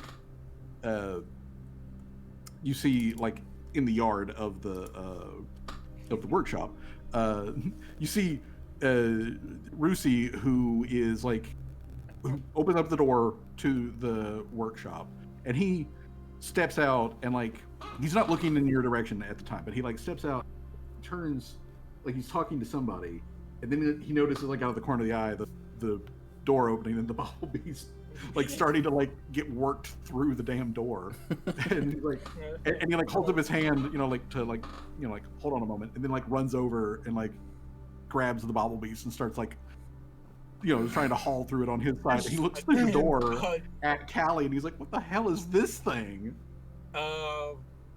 It's a Bobblebeast. It's not of this world. The thing spit acid on me. Are you okay? Well, I am now. Tim throws a sut to Rusi. It's like, what's up, man? Hey, I guess are the rest of you okay? Tim pulls the stone finger out of his arm. You're They right. they are right. Yeah. Yeah, right? Well, he starts, like tugging from his end, and like after you guys get like half of the Bobblebeast like through the door, like through the jangle of its body and clothing and limbs and whatnot, you guys can hear Torque's voice speak up from the other side, and she starts, "What the hell is this thing? It's a Bobblebeast. What's a Bobblebeast? It spits acid. Are you okay?" Like a whole conversation, just The whole thing. as June says hi. As she comes over and like also starts assisting hauling the Bobblebeast like through the door. But eventually, the Bobblebeast and remains of the Stygira are shunted through the door, and both Rusi and Torque is there. And once Callie's on the other side, Callie can see that like parked over like next to the main building of the workshop is Torque's pony Marigold, and her little like pony wagon is also attached to it. That's got like a bunch of like boxes and stuff like that have a whole stamps and symbols and whatnot that say that they were very recently passing through customs. I see. And as a matter of fact, the reason that Torque is here is because she just got back from a shopping trip in Harham, and Nice. She had brought over some solstice decorations to put up in the workshop, because Brucey had said to her at some point previously that he'd never like celebrated the solstice before, so she didn't want him to feel left out and had gotten decorations to bring over. Oh yeah, I forgot. and It's like put up. November, right? For Oh, It's what's it is very early December. Specifically, today is December 3rd. yeah, so Or no, I'm sorry, December 4th. It's yeah, December 4th. for the fantasy calendar, yeah. Yeah. So for the fantasy calendar, it is December 4th. But like, all you out there on Twitch listening, it's December 4th. she came over and was like putting up decorations. And what you guys opened up the door and started shoving through a dead bobble. We found this corpse. I'm sorry, bad timing. But yeah, this thing tried attacking us. Speaking of which, I did want to speak with you, brother. This whole ordeal has reminded me. Something that kind of frustrated me. I didn't. However.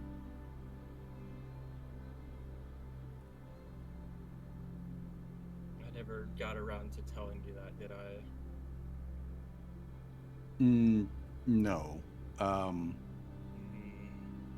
Well, I thought it would probably, since you've been out of the box for a while now, it'd probably be a really appropriate time to do it, especially since something recently we ran into just reminded, as she says, looking over at the Stagita. Stagira. Yeah. She says she's looking over at the body of the guy who's currently an acid pile. Just twisted, desiccated remains. Yeah. Callie, it's like this is kind of personal. Did you want to like talk about it here, or like did you talk about like private? You know. Well, I think Miss Torque is done with putting up decorations. So we could probably just speak privately about it.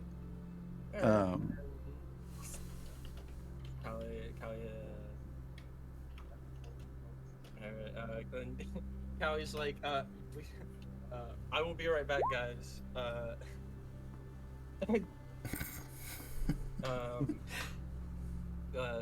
Mr. Sherwood, make sure this door doesn't get destroyed and I get trapped in here and haunt my workshop for the rest of the turn. Ghost. Thank you.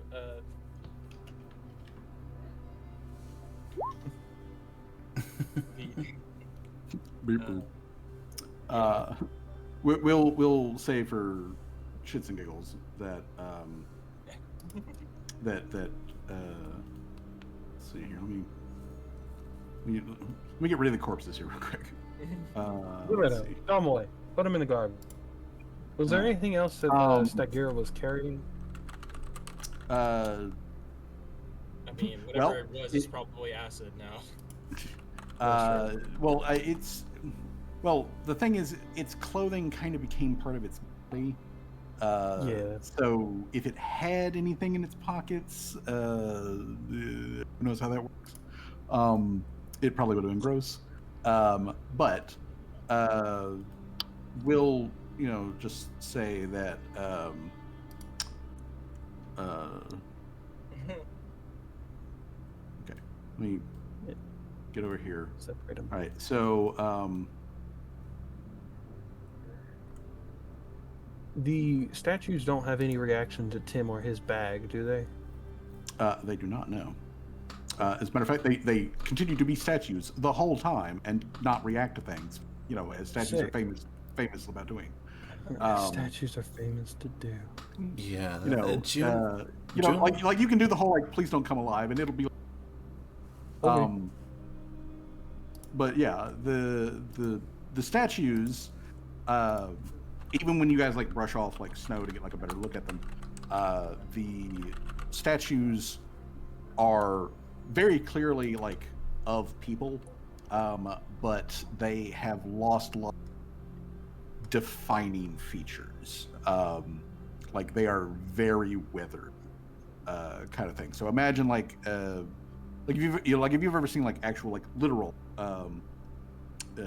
Greek or Roman statues that have like been out, exposed to the elements for 1,000-ish years.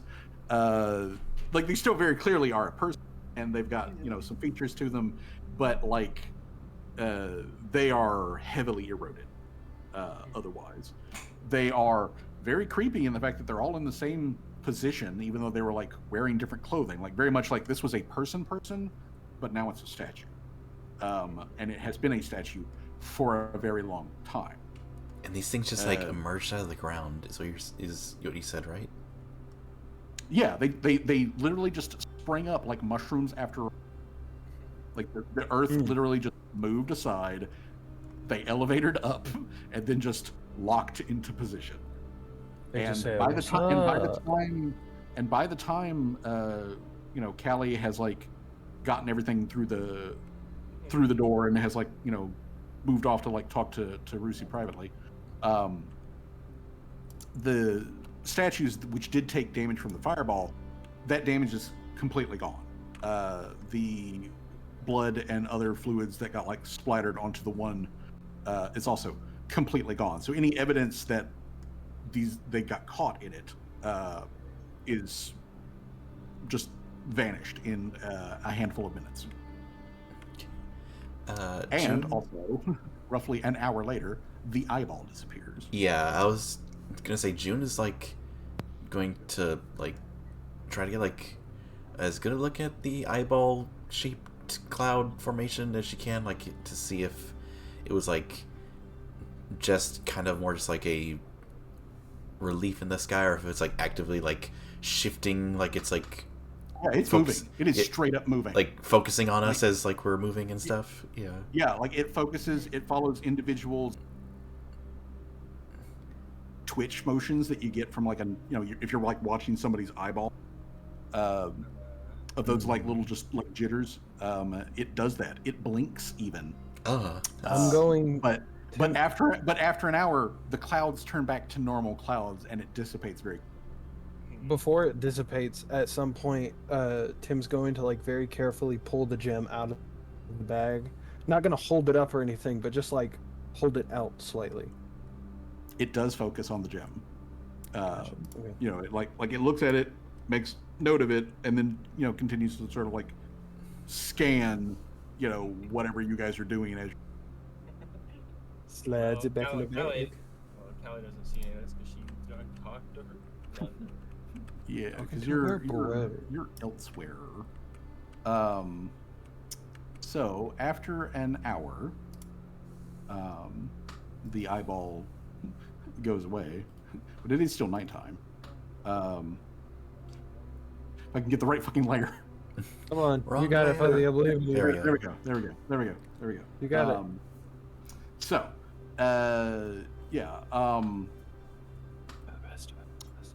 Sirhan doesn't have any particular problem with like getting some rest inside of the main building, so that's where he's going to just post up. Gloria, being essentially immune to these particular weather conditions, she could basically flop down in the snow and sploot.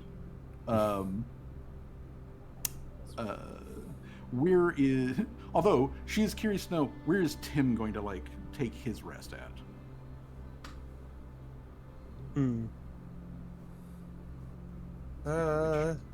Gopo. After the eyeball disappears. Callie's in there. Even though Callie's inside the door, Tim doesn't want to, so he'll probably go to this house. This one all the way at the far bottom right. Okay. Then Gloria will shove around some of the furniture so she has space. Callie's in here, or she's in like the portal door? She's in the portal door, so like Mr. Servos is standing quietly, idling in the. But otherwise, these beds in here are perfectly viable for anybody. They're unoccupied, but still, Callie might come out at some point.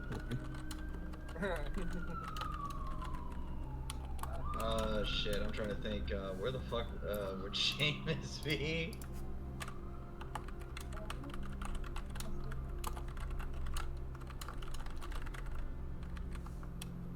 Hey, it's mom, dad, and child in the same room. Sure, that works. I mean, yeah. That Yeah. works.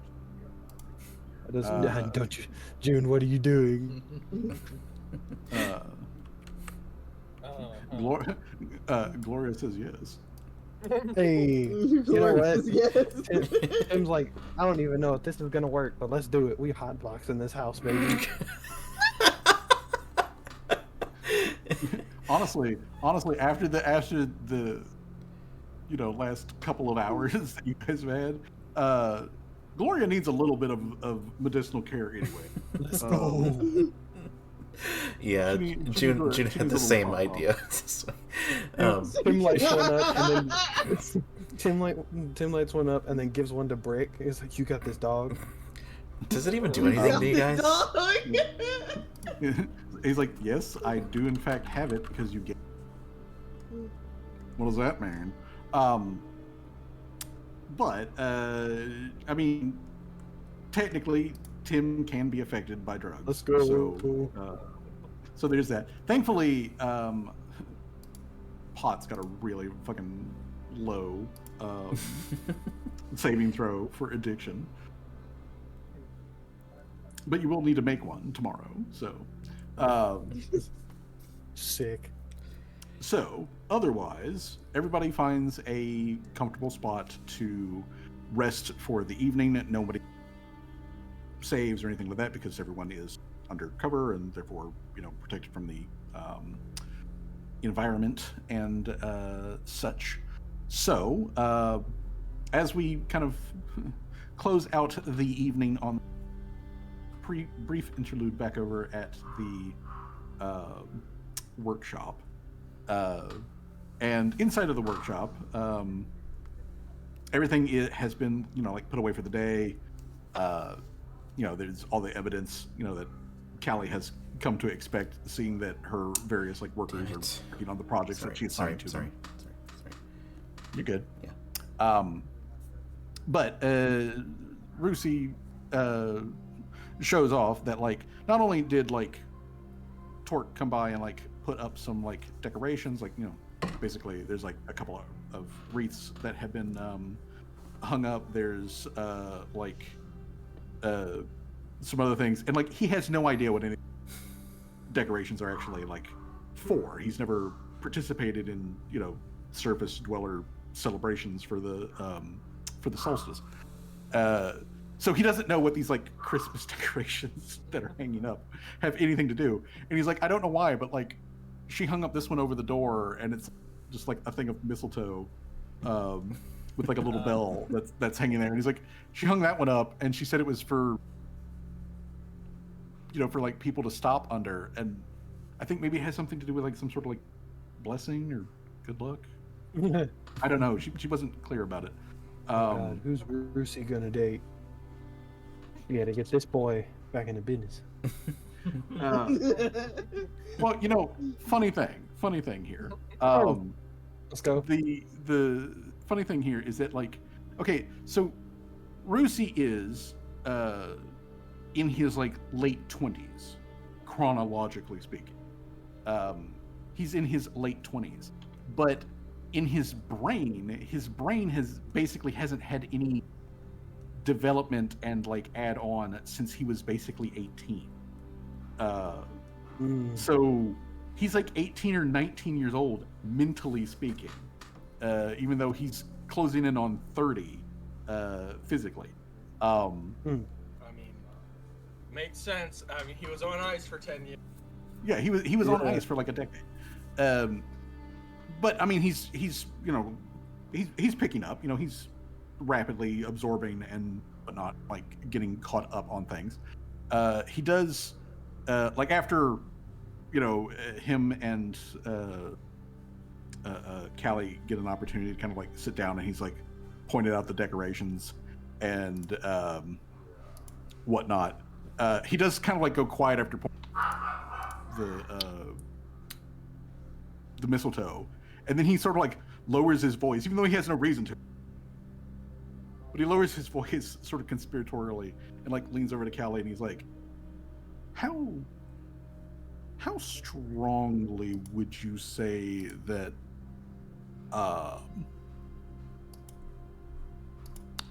Miss June and Miss Torque are like dating? Is it like a strong dating, or is it like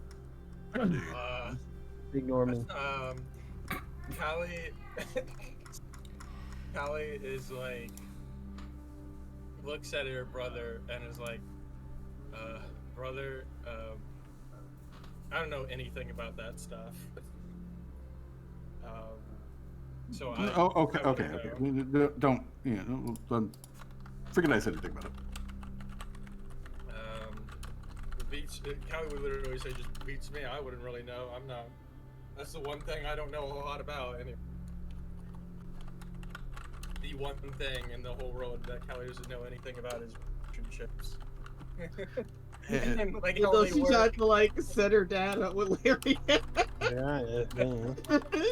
You will be tried, mom, there- and he will be She tried. dad. There was an attempt. I mean, it was a weekend attempt, but it was an attempt. But yeah, after he like says that, like, even though you know, maybe Callie doesn't really know a lot about like romance or that like sort of stuff, she could very clearly though see that her brother's like mind is like turning that over in his head of like, okay, so like a woman with like higher charisma than any stat that he possesses shows up and like hangs up decorations in essentially what is his home, while it's only just him and her, and he's, you know, just like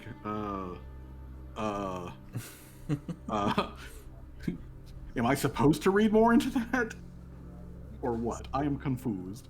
I am confusion. I mean, it is pretty weird. That's like if your neighbors randomly showed up at your house and started decorating all your Christmas decorations for you.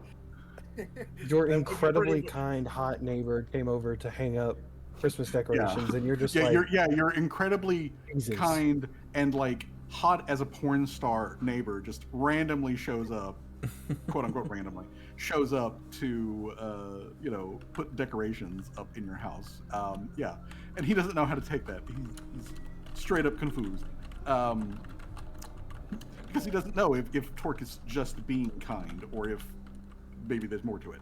He has no idea. He does not know her well. And unfortunately, Callie is the absolute worst person to ask advice about that. yeah. Like I said, one thing Callie doesn't know anything about: relationships and romance. So never ask any fucking question about that. She has no idea. But after he does mention it, and Callie's just, fuck if I know, he does, you know, he drops the point, and he, you know, kind of like takes a seat, gets comfortable after a moment, and is like, so what did you want to talk about, sis? Well, I've been meaning to tell you about it for like a while because I've been wanting to know, kind of check in about what it is you exactly knew about that was going on behind the scenes, but I thought it would be best to wait because I didn't want to to go into detail about their deaths, our parents' deaths. Yeah. When you woke up, because I thought that'd be too much for you to handle at the time.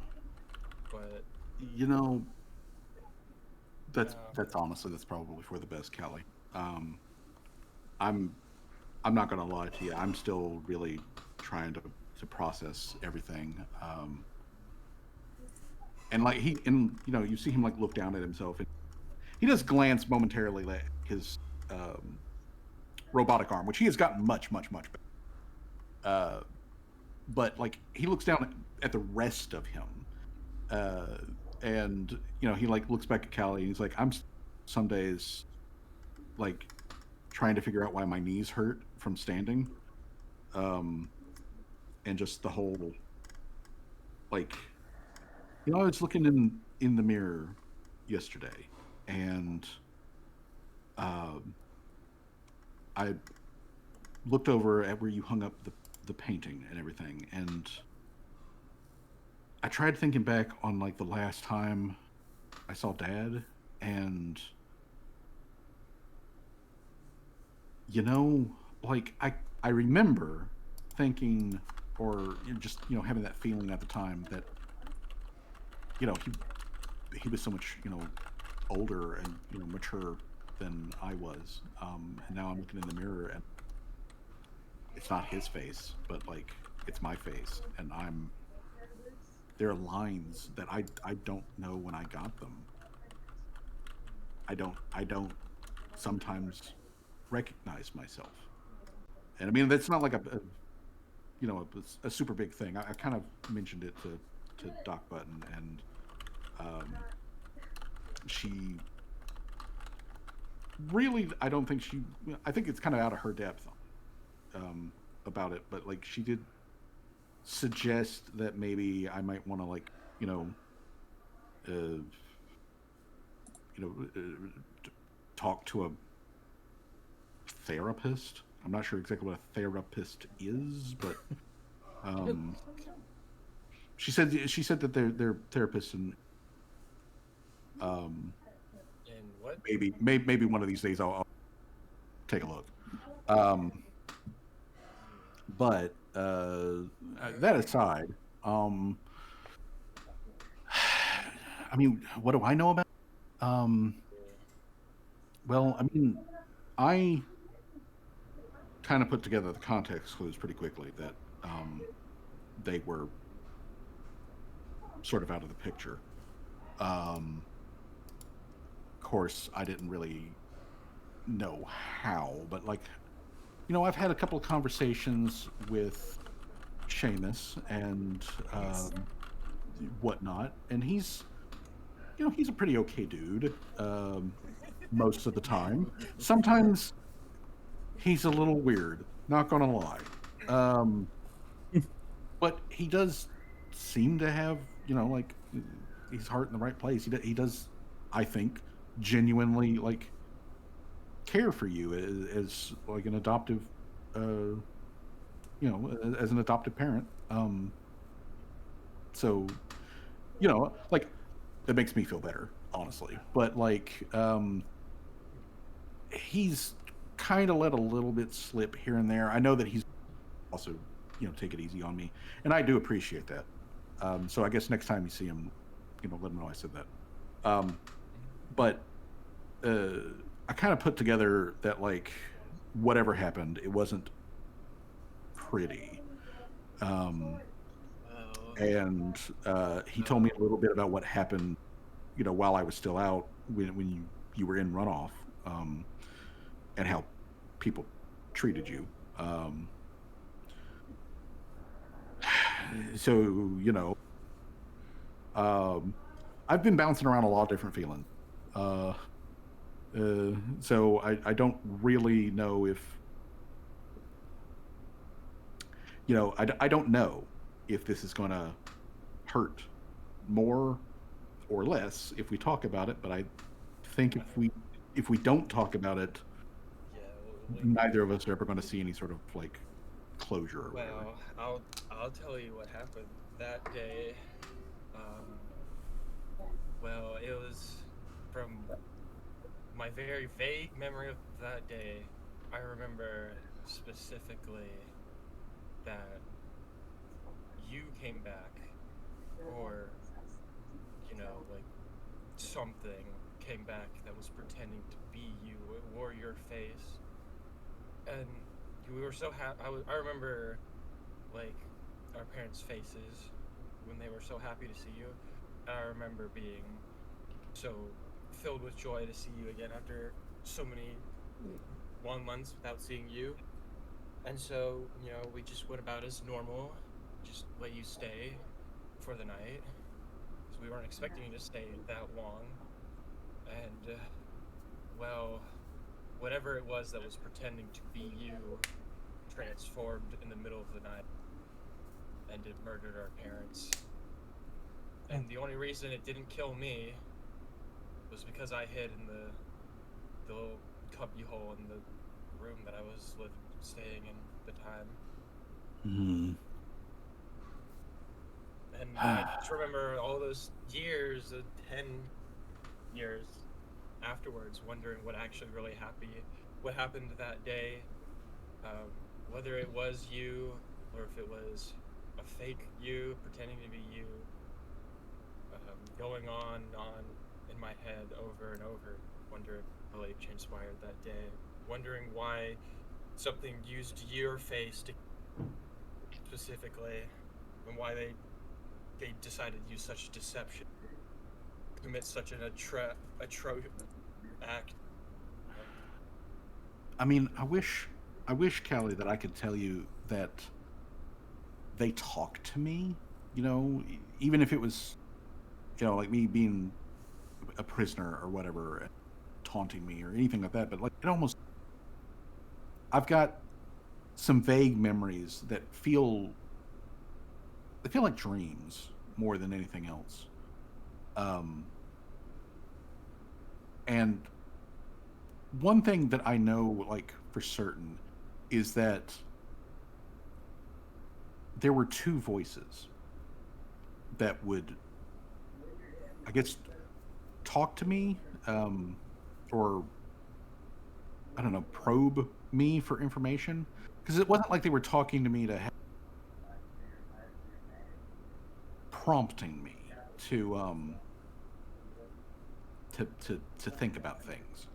And I don't really know much about, the old Gothu. I don't know hardly, shit about the Ulat or that thing that was pretending to be me. The Gothel, the Ugothel, whatever the hell that thing was. But there were two voices, two distinct individuals that would like prompt me, I think, for these memories. And it was always like memories of like who, like who was I, who were my friends, who were my family members, where was, like where was the inn located? What building, had, what building did the mayor have? Where was the jail? Um, stuff like that. Like they were probing for something or looking for something. And there were honestly, if I focus, I think I can remember a lot of questions, kind of about mom and dad. Like, and I mean, like, I don't think it ever asked me that would have like been useful. If I try to think about it as tactics, the information that it asked for, I wouldn't think of as being tactically important. Like it didn't ask me like what were their jobs, where do they keep their, do they have weapons, where do they keep their money, or anything like that. It was just like, what did they eat for breakfast? What, like, what was mom's favorite color? You know, did did dad like to smoke or chew tobacco? Uh, you know, weird things like that. And I wish that I could like give you more information about it. But like I said, it's just it's hazy, at best. Like a dream. I mean, I don't blame you for anything that happened. I'm just happy that I found you when I did, because who knows what they would have done with you. Because I didn't even know if you were alive or not for all those years. And Yeah. if I were to give any guess as to why they killed our parents, I when I was in runoff and I found you, I'd been going around asking people, interrogating people that were close with the fake you, the one that kept pretending to be you all those years.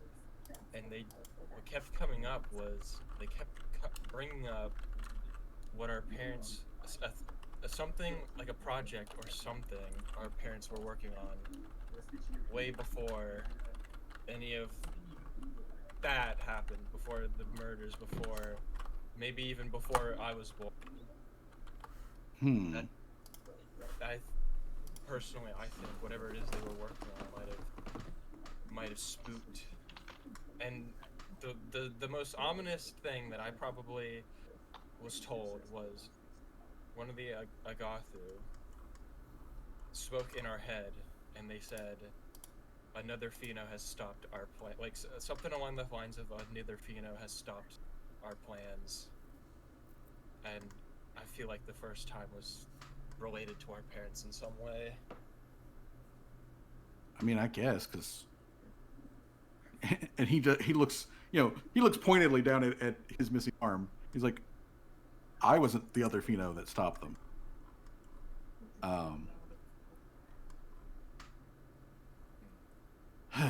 Well, I mean, I guess technically, if you're looking for a silver lining, Callie, I guess it means that like mom and dad were also a thorn in their sides.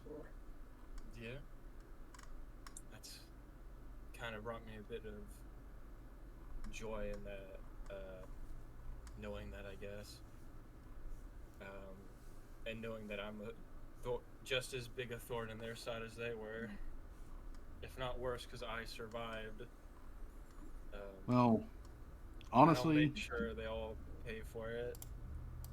I, I I believe you, Callie. I believe you will. And he kind of looks, like around at the workshop around you, and he's like, you know, this building by itself really makes our old house feel like a rundown shack. Callie chuckles So at that. It was a rundown shack. well, I think honestly, you're in a much better position to like do even more of a thorn in whatever their sides happen to be. So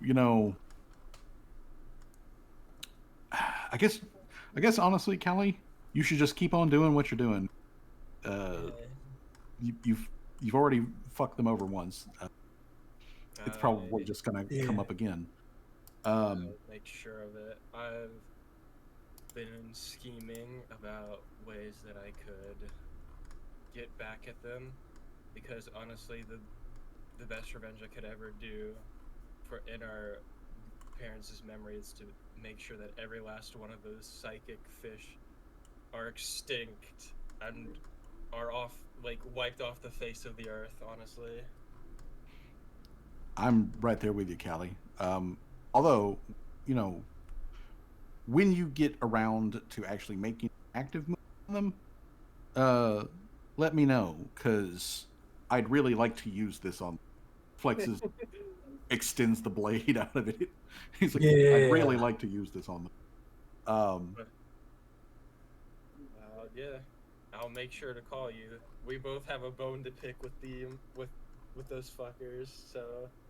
Yeah, bone, cartilage, scales, thing. Okay, well, at some point, Callie, I do want to like have a kind of an in-depth conversation with, but about just really all of the little bits and pieces that have happened to you since our parents died. But and he kind of like looks out the window and slow, like slightly drifting down as it has gotten quite dark. And he's like, but it is late, and honestly, I could use a little rest. I still need to think about some things later today. Um, so yeah, uh, rest well, Callie. And when you see, the other guys back on the other side of the door, um, tell them I said hi, and you know, I hope you guys are doing okay. Oh, also before I tuck in, do you want me to send one of the what are we calling them? Employees. Workers, employees, Okay. kobold. Okay. Yeah. Do you want me to send one of the little lizard um to go like get the creepy dude out of the swamp to Manal, Mr. Manal. Yeah. yeah. I think. Oh. I mean, this is more of his expertise anyway, with monster parts and whatnot. Oh yeah, he did, by the way, he did kind of like late yesterday swing by for a few minutes to let me know, I guess to tell you that he took that big ugly green dog thing and has he said he put it in a chemical bath and has reduced it down to its usable component. And then he like did a real creepy sort of like chuckle laugh, kind of thing. And he said not to tell Doc Button about it. I haven't talked to Doc Button about it. What's your maybe. opinion on that? Should I tell Doc Button about that? I mean, so long as he's not making potions or anything like that, it should be fine. We don't need to tell her. Well, he didn't say he was making potions, so I guess she doesn't need to know. Yeah. Though I would maybe keep an eye on him, just in case. Okay, I'll keep an eye on Manao. He's a little creepy, but also, I'm not gonna lie, I think he's kind of funny too. Callie just says, like, right? Like, I don't know what it is with party of him. It's like he and my dad are the only, like, his sense of humor, like, entertaining. Yeah, I gotta admit, he is really funny, honestly, to like listen to him like babble on in this like semi third person thing going on that he does when he speaks. But yeah, he is though a little creepy. I'll keep an extra eye on him. Ooh, hey, you know what? I'll get one of the employees to like tag him around as he walks, around Homestead. Well, that might be a might good have to idea. be, yeah, might want to be specific about who you choose, though. Some of these kobolds were born like maybe like 2 weeks ago. They do grow fast. Like I swear, when you first brought me here, there was like maybe a dozen of them. I want to say that number's. Yeah, they don't live too long. It'd be like 2 to 5 years. Oh dang. Yeah, it's sad, but like, I love them. They're all very, very, very adorable. Like I honestly I like, their like the boss kobold guy, Gactus. Like he seems like a real nice dude. To think though that he's gonna like die of old age in what 2 to 3 years? That's sad. That's rough. Yeah. Well, that That's one of the reasons why a lot of us see them as nothing but pests. But I don't really see them that way. Well, I've gotten honestly to know a couple of them as they've been like working here on the various projects and whatnot. And like I've also had like the opportunity, have some conversations with that um, termite guy. He also seems to be pretty reasonable. Although I got to be real with you, Kelly, it's a little odd to hear them occasionally Great Mother. It's a little weird. Just saying, as a title. Well, Callie kind of like starts sweating. He's like, well, I mean, they did that the first time we met, and like, I'm gonna be real with you, bro. I didn't hate that they were calling me that, so like, I just never stopped them. Oh, I get you. I understand it. Cause like, I find mean, it to be a term of endearment. Callie well, says. I hope it's a term of endearment. Well, I guess if I were to explain it, is they had like this sort of god figure thing, and like I've just kind of been replaced to that in their eyes as now the new Great Mother. I mean, the last one wasn't doing a whole lot of good things for them. Personally. That's true. I mean, I suppose it is kind of a term of endearment. Maybe like I don't know, maybe it's a title for them of some sort. Because, like, I mean, I could see it being a title, maybe, because they were very, like, they're very clan. So maybe Great Mother just means, like, clan leader to them or something. Maybe. Because, like, okay, again, this may be sort of a question, but, like, does Miss Torque have kids? Because one of them like referred to like Miss Torque as like mother. Callie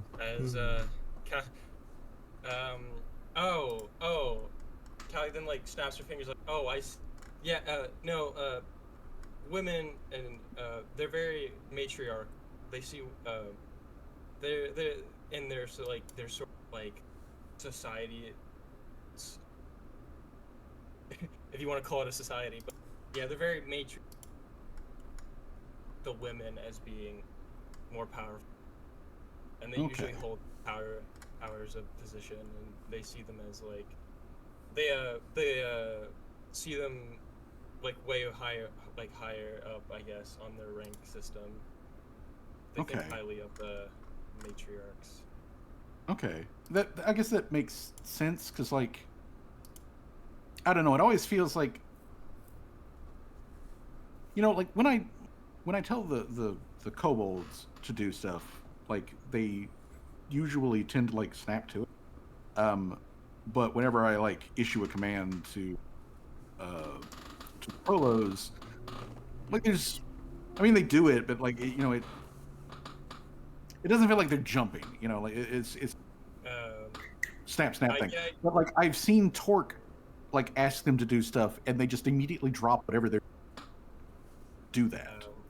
I guess a way to counterbalance that, I guess, would to be just to tell them that you are kind of like an extension of me in a sense. Like, when you're commanding them, it would be sort of like if I was. You know what? Next time I see Termite, I'll just casually mention that.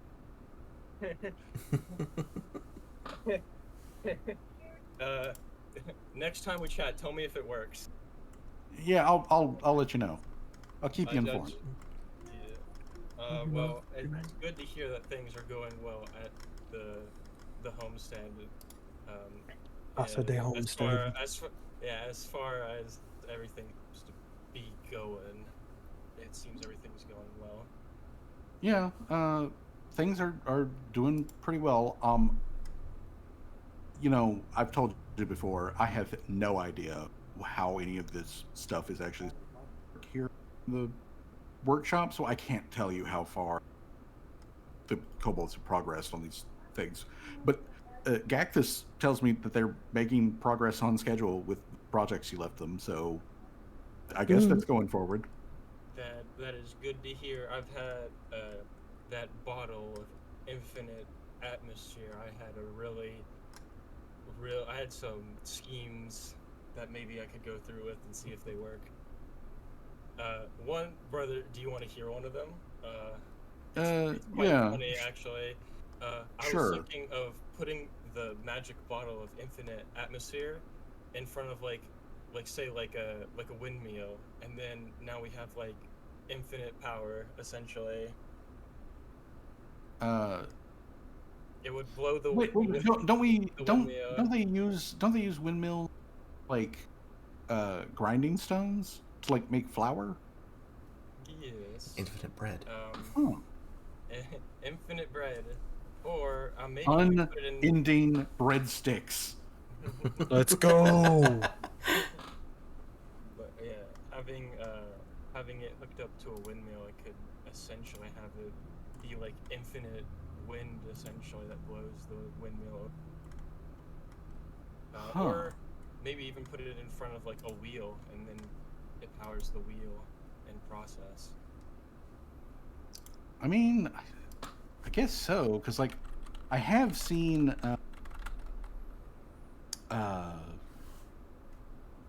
like really briefly back when I had first started. I remember passing by a place that had a windmill attached to like a giant screw, and the screw like scooping up water from like a river that was in a, and the wind turned the windmill, and that turned the screw, which brought water up to like the level where the windmill was, and they used that for irrigation.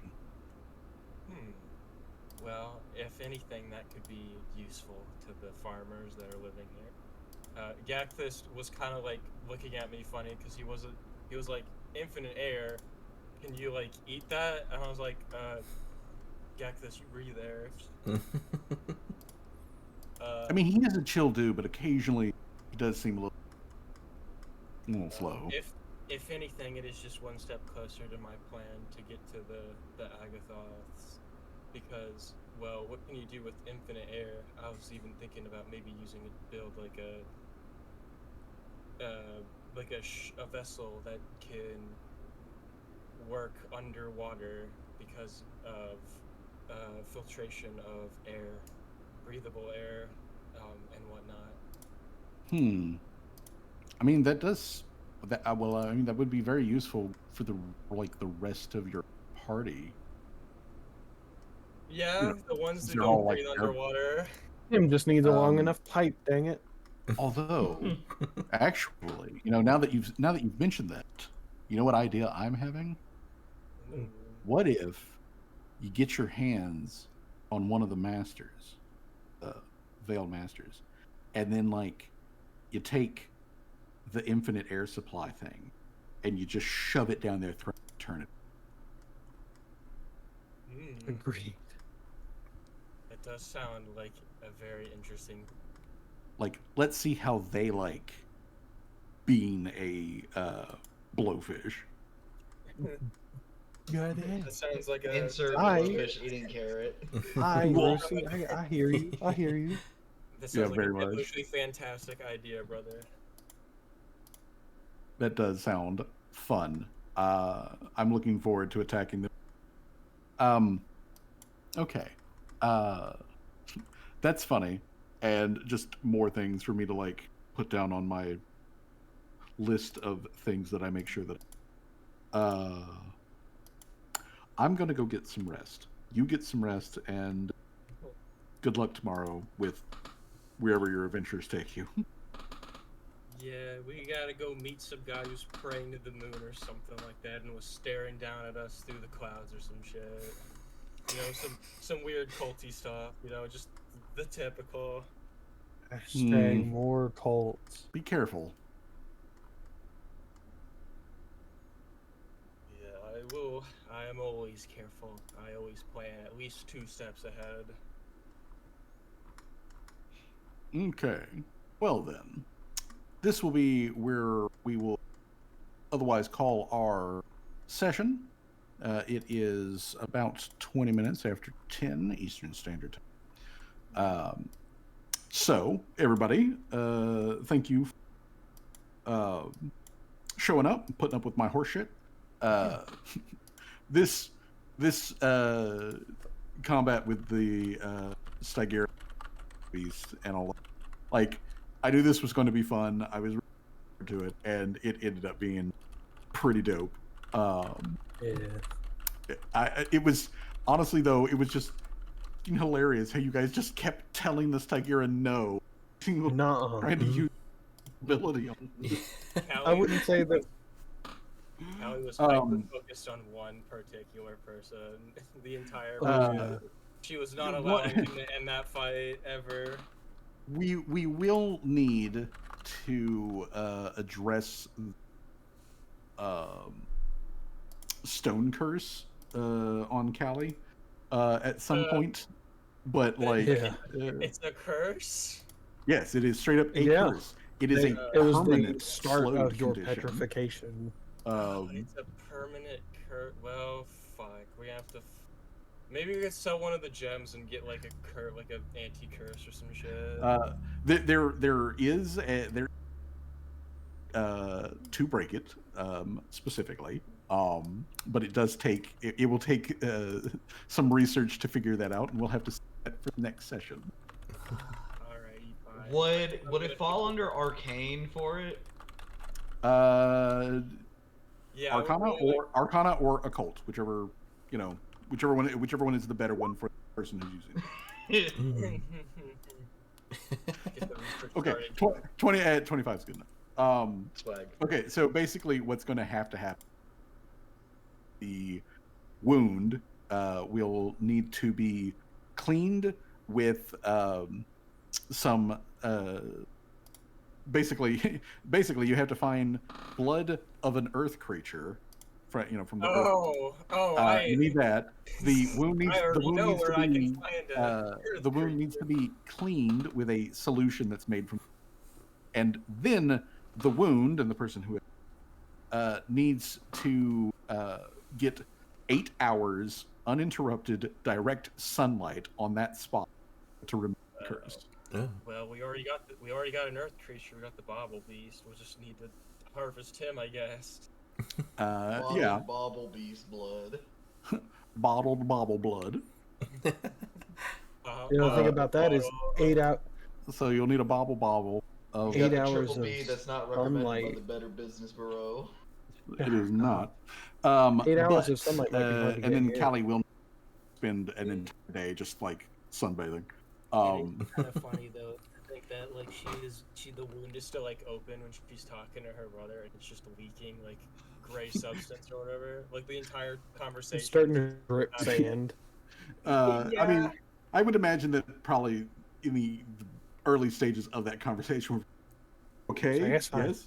Are you sure about that? Pointing at. Yeah, don't worry about it. Don't worry. It'll I'm work not itself dead, out. am I? I'm fine. Don't worry, that's what this guy is for. As she slaps the dead Bobble Beast in the workshop. But yeah, the Bobble Beast will need to have some fluids harvested, and then a solution made. Which, what do you know? You've got a Manau at the place. He can make one for. He can make the solution. It's not a health potion. It's not a health. It's not health potion. Okay, good. It is not a health potion. So long as it's not like an elixir of life or a health potion. Yeah, it's not a health potion or anything like that. So thankfully, his Mordic thing will not have any effect there. But after he makes it and applies it like a salve onto the wound, that is when Callie will then need to spend 8 hours doing as absolutely little as possible, just soaking up some sunlight. I guess that's what I'm gonna have to be doing next session. Yeah, assuming that nothing gets in the way of travel, it's not cast. Callie can just ride on top of Mr. Circus for 8 hours. Just I like think the like little like the sunbathing like screen whatever like thing that unfolds. Yeah, and like she's just floating there in the getting full sun. Okay, so Wait, yeah. I'm just looking at the two houses. Actually, there's this squad in this that house, said, this let me squad in check this real- house, Um, and Sir Han okay, just by so himself. next Saturday, which is the 9th, I'm not gonna be here. you're not going to be here. Okay. Well, I don't know how long the Street Fighter 6 tournament's gonna be, so I don't know. Oh, a how long tournament? it'll be. Yeah, Go I Johnny. signed up for a Street Fighter 6 tournament, and my first match is against a master rank. Oh, hey, You got it, Johnny. They want you out of that bracket fast. Yeah, they like, fear- I'm they going fear to your drown in power. pools. they fear your Yeah. power. Yes, the Yeah. power of huffing glue and spinning sticks. Upset their betting. But otherwise, the 9th it should be free, and otherwise things for me. As far as I am aware, I am still the modified schedule that I've been doing. That as of this minute, so that should continue to not really have any on things. However, if I'm still doing it week after that, I'll be a bit surprised. We should probably have somebody. I just haven't gotten any further updates, which probably I wouldn't get any further updates until Monday, anyways. Good luck with that. So, anywho, yeah, and also Johnny, good luck with good luck with the tournament. Thank you. But yeah, as we come here to next week on the 9th, things should be up. If anything comes up in between, I will of course let everyone know. Again, thanks for showing up, for having some fun with me here in fucking Halfus and Pathfinder Town. So Fantastic. Always a good everybody. time. Oh yeah, hold on. How much experience did we get? Oh, Yep. That is a good question to ask. a Good good question. question. Hold on, let me bring this up here. All right. Baba doo. This was 150. 150. All right. So we have 200. 150, 200. Yeah. Nice. Alrighty. Sick. 800 more Excellent. to go. Okay. Yeah. All right. Oh, also, this isn't really spoiler territory, but next session, most likely, will be the party meeting Betty. Ooh. Betty. So Betty. it's gonna be My name Betty is time. Betty. First. Betty. Sure. Betty Well- was not the name I was expecting, man. I was expecting some cool wizard name. They but call you will me be- Tim. They call me Betty. They call me Like Betty. government Betty. name, that's the name on your birth certificate, Betty. Yep, Betty. Yes, indeedy do. But yes, Betty will be out and about next session. Whether that actually comes to an actual encounter with Betty, I don't know. But you guys are essentially, after crossing the border, moving into like her territory. And she's kind of the last like thing before you actually reach the Crescent Moon pits. So that's what's up next, and I will see you next session. Yep. Bye-bye. Bye-bye. Have a good Rest night. well. Bye. Well, that was a great session. And I hope everyone enjoyed watching it, whether you were watching along on Twitch or the VOD on YouTube when this goes live. I had a great time. This was fun. And it was a hell of a session. Wow, I had a lot of ups and downs, but it was really fun. see, I don't really think I shouldn't get too hung up on numbers, but I don't think we have the army we need to raid Tiefling Melissa as much as I'd love to on their probably last day of their subathon. But we can go ahead and say hi to Hanedu. They are doing what was it again? Monster Hunter Wilds. That's what it was. Yeah, I couldn't see the last word of it. But yeah, normally I do somebody like anyway. But yeah, this was fun. I had a good time. I just need to get going. But it was a good time. So let's go and raid Hanedu. And as always, here is the raid message. If you aren't subbed, you can go ahead and use this one, or use your own emotes, use the words, whatever you want. And I will hopefully see you guys next week for this encounter with Betty. But take care, everybody. Bye-bye. Maybe hopefully by the end of the year I'll actually have an ending screen for the game.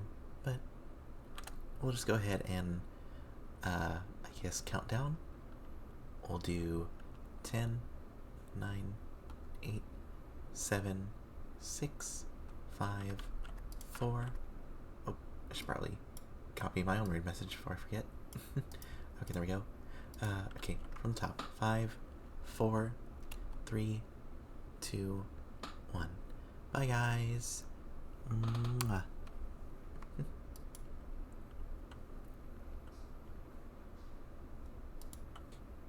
Catch some gnarly waves, Hunter. Nah, bro, we're just heading to the beach. Today we're gonna hang. God, I am getting all the races today. Welcome in, Raiders! My name is Neto, your local idiot cacker. This is literally dumb shit, and ends up regretting it later. I am currently fighting